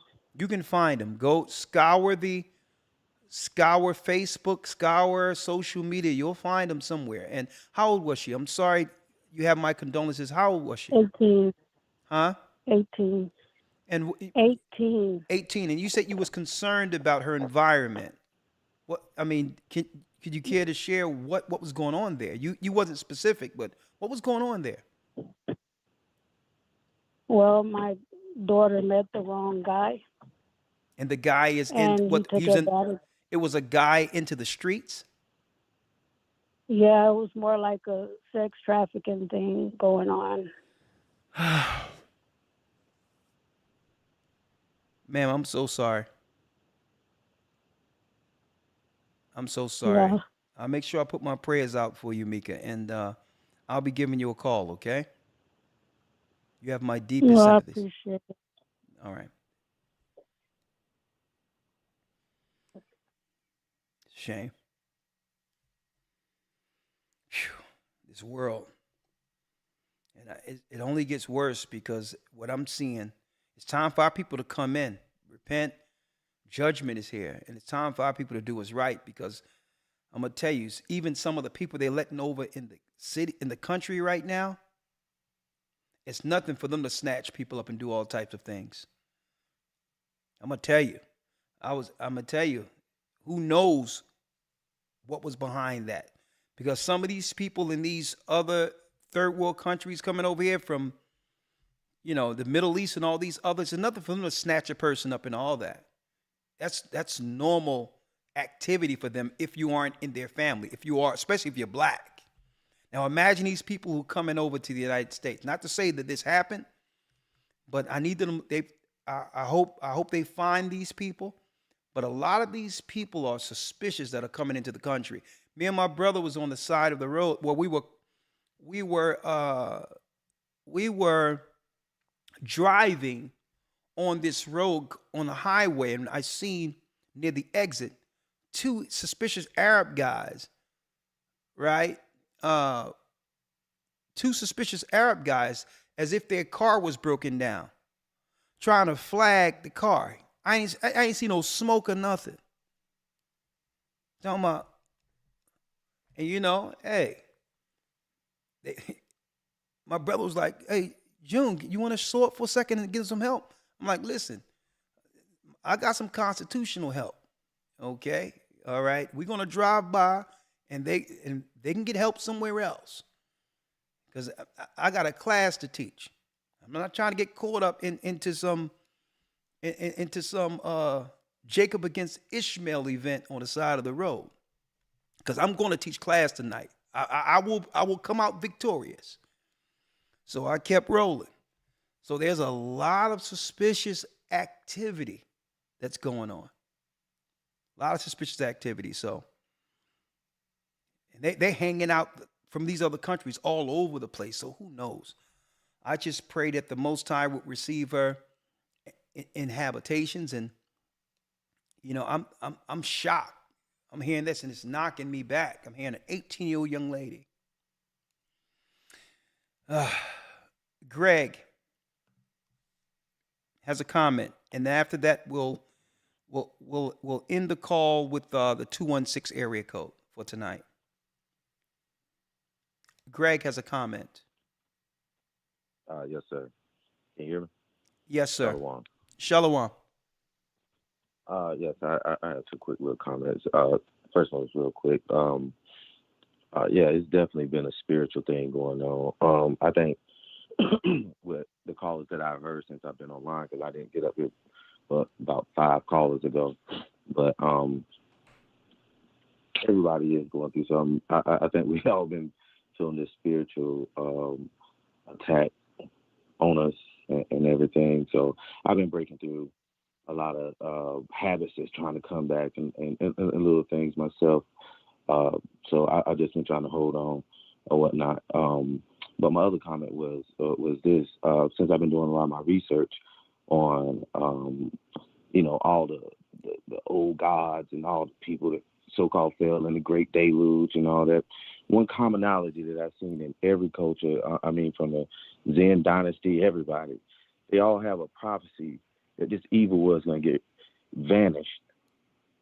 And it gave me a great joy that, God has been prophesying his great work from the beginning. I know other people may look at it like, I think you were saying in one of your shows a couple weeks ago how they keep denying God. Everything they do, they deny God. And that's what they do. They'll say stuff like, well, the Hebrews, we stole this from them. But when you read our records compared to their records, it's the same. They're telling you that this great God that they refuse is gonna do something about all this wickedness and all this hard labor that we have to go through. And I just want to tell everybody, man, just hold on. You know what I mean? Yeah. And because I'm trying to hold on. You know what I mean? But I've been seeing comparison. I got the graphs, all the, when y'all be going through the timelines and everything, they got the timelines. But we as Hebrews, we keep up with our dates through our God, understanding that Abraham, growing up the way he did, understood all of that, and he brought that down to our descendants. And now we here, and we got to keep that mantle going of this truth and this belief. And it's been giving me so much fire, and it's been pulling me away from this world by just understanding that, the Most High gave us this knowledge. And I mean, that's the oracle of truth, and it's a pearl that I just cannot let go. And if I can hold on, everybody can else hold on. I done been to prison and everything since I've been in the truth. So again, I'm just giving all praises to the Most High for everything. Thank you, my brother. And keep doing y'all research. Thank you, my brother. And I keep believing in the God. And this is the last thing. This is the last thing. It says in Joshua that you can either serve the gods before the flood or the one that we serve now. But for me and we're gonna serve God. So again, I'm paraphrasing just to cut time, but I just tell everybody just hold on to our God, man. Yeah. It's gonna change. You know what I mean? Thank you, my brother. Hey, we all are holding on, and we're not just holding on. We're battling. We're in the real war, the realm war. Thank you, my brother. And you know what? Praises. Just hold on. We'll win. I mean, there's many battles, and through battles, there's casualties. In war, there's casualties. But the Most High says that there's a great kingdom beyond all this darkness, right? So, and I know that other realm exists. Heaven is coming to earth. I know that, I'm going to tell you, a time of total rejoicing is coming if we can endure the trials of the final hour. And we're definitely nearing that final hour. That final hour in the Bible is the last 7 years before consummation. Sax player extraordinaire. Oh, when the saints go marching in. You were just talking about it. Yes, sir. It's almost that time, huh? Yes, sir. How are you? The floor is yours. I'm doing all right. Update. My wife, she's recovering from the hip surgery. She's doing pretty good there. All praises. Taking it slow. But the other day, I told my mother, she's 93. So all of a sudden, she just starts talking to me and asked me, "Oh, do you know that Hebrew Israelite group?" Because, my niece, she went with her husband and took off and went and sold everything they had and went to Egypt. And they haven't heard from her in 2 years. Well, there's no Hebrew Israelite group with us doing that. So I know that. Because so, I was just wondering why they were so standoffish with me. And they never told me. It's my 93-year-old mother told me about that the other day because I was trying to help her out about them scams that they be doing with the older people. Hey. And she just came out and said that. And I'm like, hey, some brother, guy, listen, it was on. if it's the guys I think it is, right now, whoever went over there is being held by their ankles, being shook until there's nothing left. So they're going to come back with rabbit ears. If it's the guys I think that's over there that she linked into. You know what I mean? Some guy that was on the internet there that was up there with these glasses and his eyes was bucking out his head. He was our nationality, and he was up there showing pictures, and stuff, and pointing to it and start trying to talk about verses and stuff like that. And then I told my brother, I said, that's the last place you want to go. Didn't the Most High God take us out of Egypt? Why would you go back there? Well, there will be safe places in Egypt. Egypt is one of the places we'll be gathered out of, but some of these shady characters that are over there, I mean, you're talking about one guy over there talking about he looking at the moon to figure out when the Sabbath coming. So, oh Lord. So I don't know. She ran into one of these. It's so many doctrines over there. Yeah. People in Cairo and other areas. You know, there's a lot of weirdos that got the spirit of Beelzebub in them, and what they try to do is tether themselves to this church to say, "Yeah, flee, flee, flee," and the next thing you know, you walking around asking, "Who hands in my pocket?" So. Yeah, but it's listen, not like her. Listen, what I'm saying is I've totally separated myself from all of that thing, and I'm like, nah. It's everyone trying to attach themselves to us. But at the end of the day, my brother, here's the reality. These are grown people. Yeah. So when someone she's 24. Yeah, but it's still, she's grown. When someone make an adult decision outside of guidance, they have to live with their decision. And at that point, it's in the hand of the Most High. These people are not victims. Let me tell you, a lot of people, like I said, a sister that didn't listen to us years ago came through Philadelphia and say, well, the Lord told her to flee and all this. And she disappeared, her husband looking for her. And then, you know, she wasn't even out of church. She was from Jersey somewhere. And we told them, these guys over here is going to these guys ain't about nothing you about to link into. And next thing you know, it goes exactly how we said it's going to go. You know, okay. They grab you by your ankles and say, okay, now through your money, I can survive another 2 months in this country. And then they get online and use their family and all that online to fish for another what they would think is a sucker. Exactly. Extortion. So hey. So we warned them. But I have one thing that's good. I went back to I'm going for my master class. Okay. I'm going to Juilliard. Okay. Juilliard Music School. Okay. Pretty good school. Blessings. All right. Yeah, I'll be a teacher. Hey, brother. Hey. Get it done. Get it done. Well, brother, okay. Just call in for the Patreon because I'm about to break down in a second, okay? Yeah, but there's something wrong with the Patreon. I try to talk to AC and I'm paying the money, but they're not letting me connect in the Patreon. They're taking the money out my account, but every time I go there, it's not working. Okay, there's something different now. When you go to Patreon, you got to click on, you won't see the video. You got to click on that link and it'll take you to Vimeo. You have to view it differently now. They changed the outline of the whole page. Okay. So you're not going to be able to see it like you've seen it before. You'll see the title, but then you have to click and it'll take you to Vimeo and you'll see us live. And what I can do is I can make sure AC reach out to you to fix it before Friday, okay? Okay. I appreciate that, brother. I really appreciate you. And we'll talk soon. Bless you. Okay. All right. Shalom, brother. Shalom. Shalom. Shalom. I'm glad. I'm happy healing with the surgery. Blessings. Oh, thank you. Bless you. Bless you. Happy healing. All right. Shalom. Shalom. All right. 562 area code. Shalom. Hey, shalom, brother. Shalom. Shalom. You're our last call for tonight, sir. Floor is yours. Awesome. This is Brother Maine here in Northern California.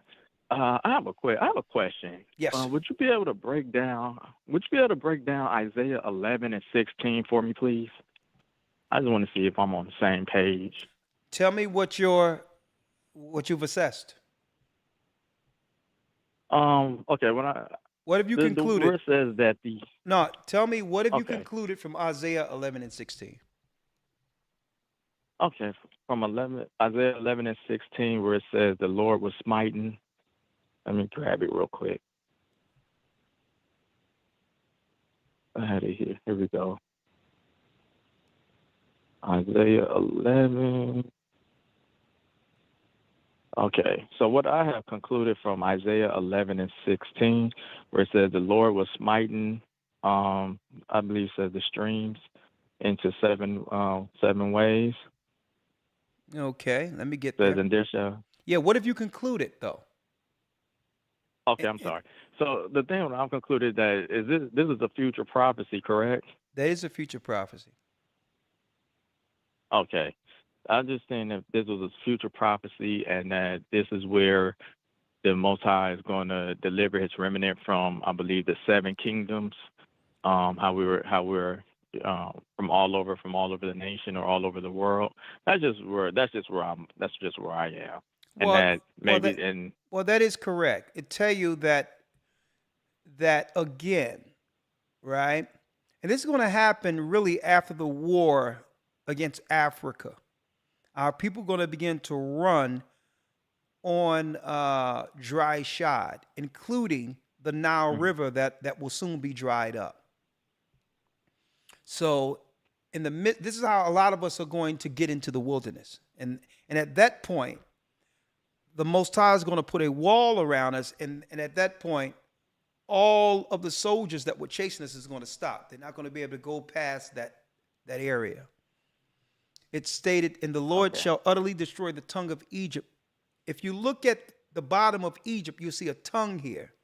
You'll see Shamal Sheikh, and you'll see Hurghada. And you'll see right there at the tongue, and it borders Saudi Arabia, where the original Mount Sinai is till this day. They can't do anything in that area knowing that that's a gate between heaven and earth. The same 12 pillars that was there that Joshua and others that was in the camp was able to pitch for each tribe is still there till this day. And that will be the area again that the remnant of Israel will be gathered to. Some will go through the streams and others will be moved through portals who aren't in that proximity. And this is where the remnant will meet before the final purging. At that point, 2/3 of those in that area will be destroyed. There will be a rebellion in the wilderness, and that will be the last, that'll be the 2/3 that's cut off and die. And only 1/3 will enter in with Christ into the kingdom. And these are they who will produce children and reprocreate the new kingdom of Israel. Okay? Yes, sir. Yes, sir. And would a precept to that also be in Deuteronomy? I believe Deuteronomy 28, where nah, he was 28 and 7. Nah. Okay. Deuteronomy 28 is speaking specifically of the blessings and the curses. Right? What you would link to this is more so where it goes into where it goes into us being gathered out of the nations we're scattered. Okay? Being gathered out of those nations. Okay? Let me show you what I'm saying.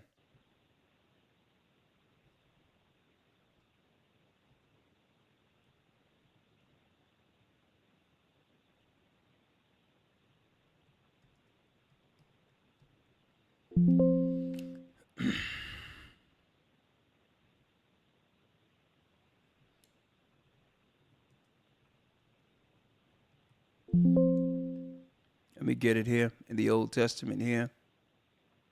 Ezekiel 20 and 33 on down is the prophecy for that. All right? Ezekiel 20 and 33 to 38.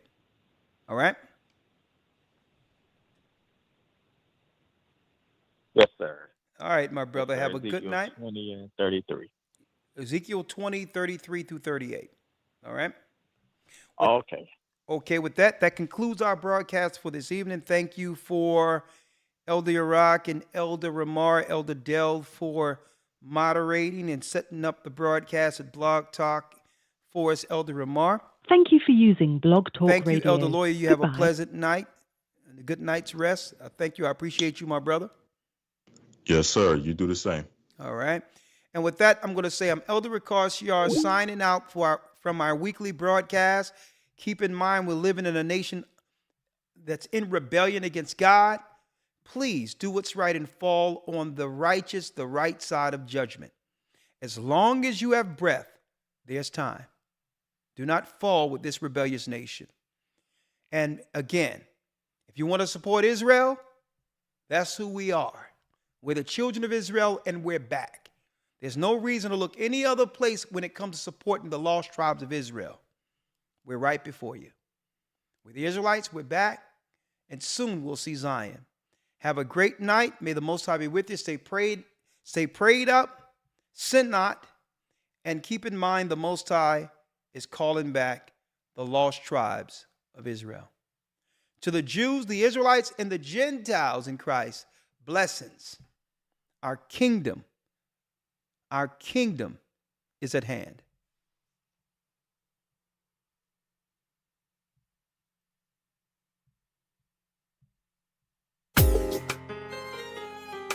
Good night.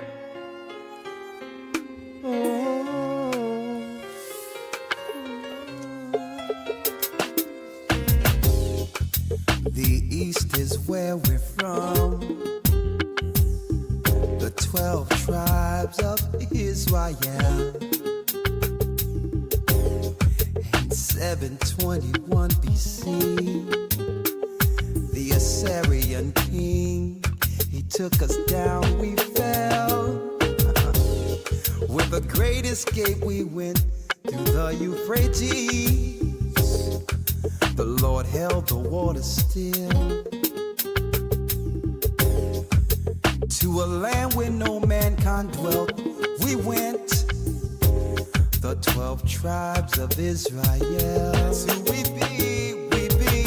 Manasseh, the Cubans, Ephraim from Puerto Rico, Naphtali from the Isles of Hawaii. The Lord is calling back Israel. Zebulun from Panama, Gad, the North American Indians, Simeon, the Dominicans. Our highest gathering Israel. The Arabs and Africans told us. At gunpoint. Together our wives and children then sold us. In the belly of these great ships we traveled in fear. By the rivers of Babylon we found our brothers here. A high gatherer. Asher in Colombia. Reuben from Australia. Issachar, the Mexicans. A highest gathering Israel. Judah, the Negroes. Benjamin, the West Indians. Levi, the Haitians. A highest gathering Israel.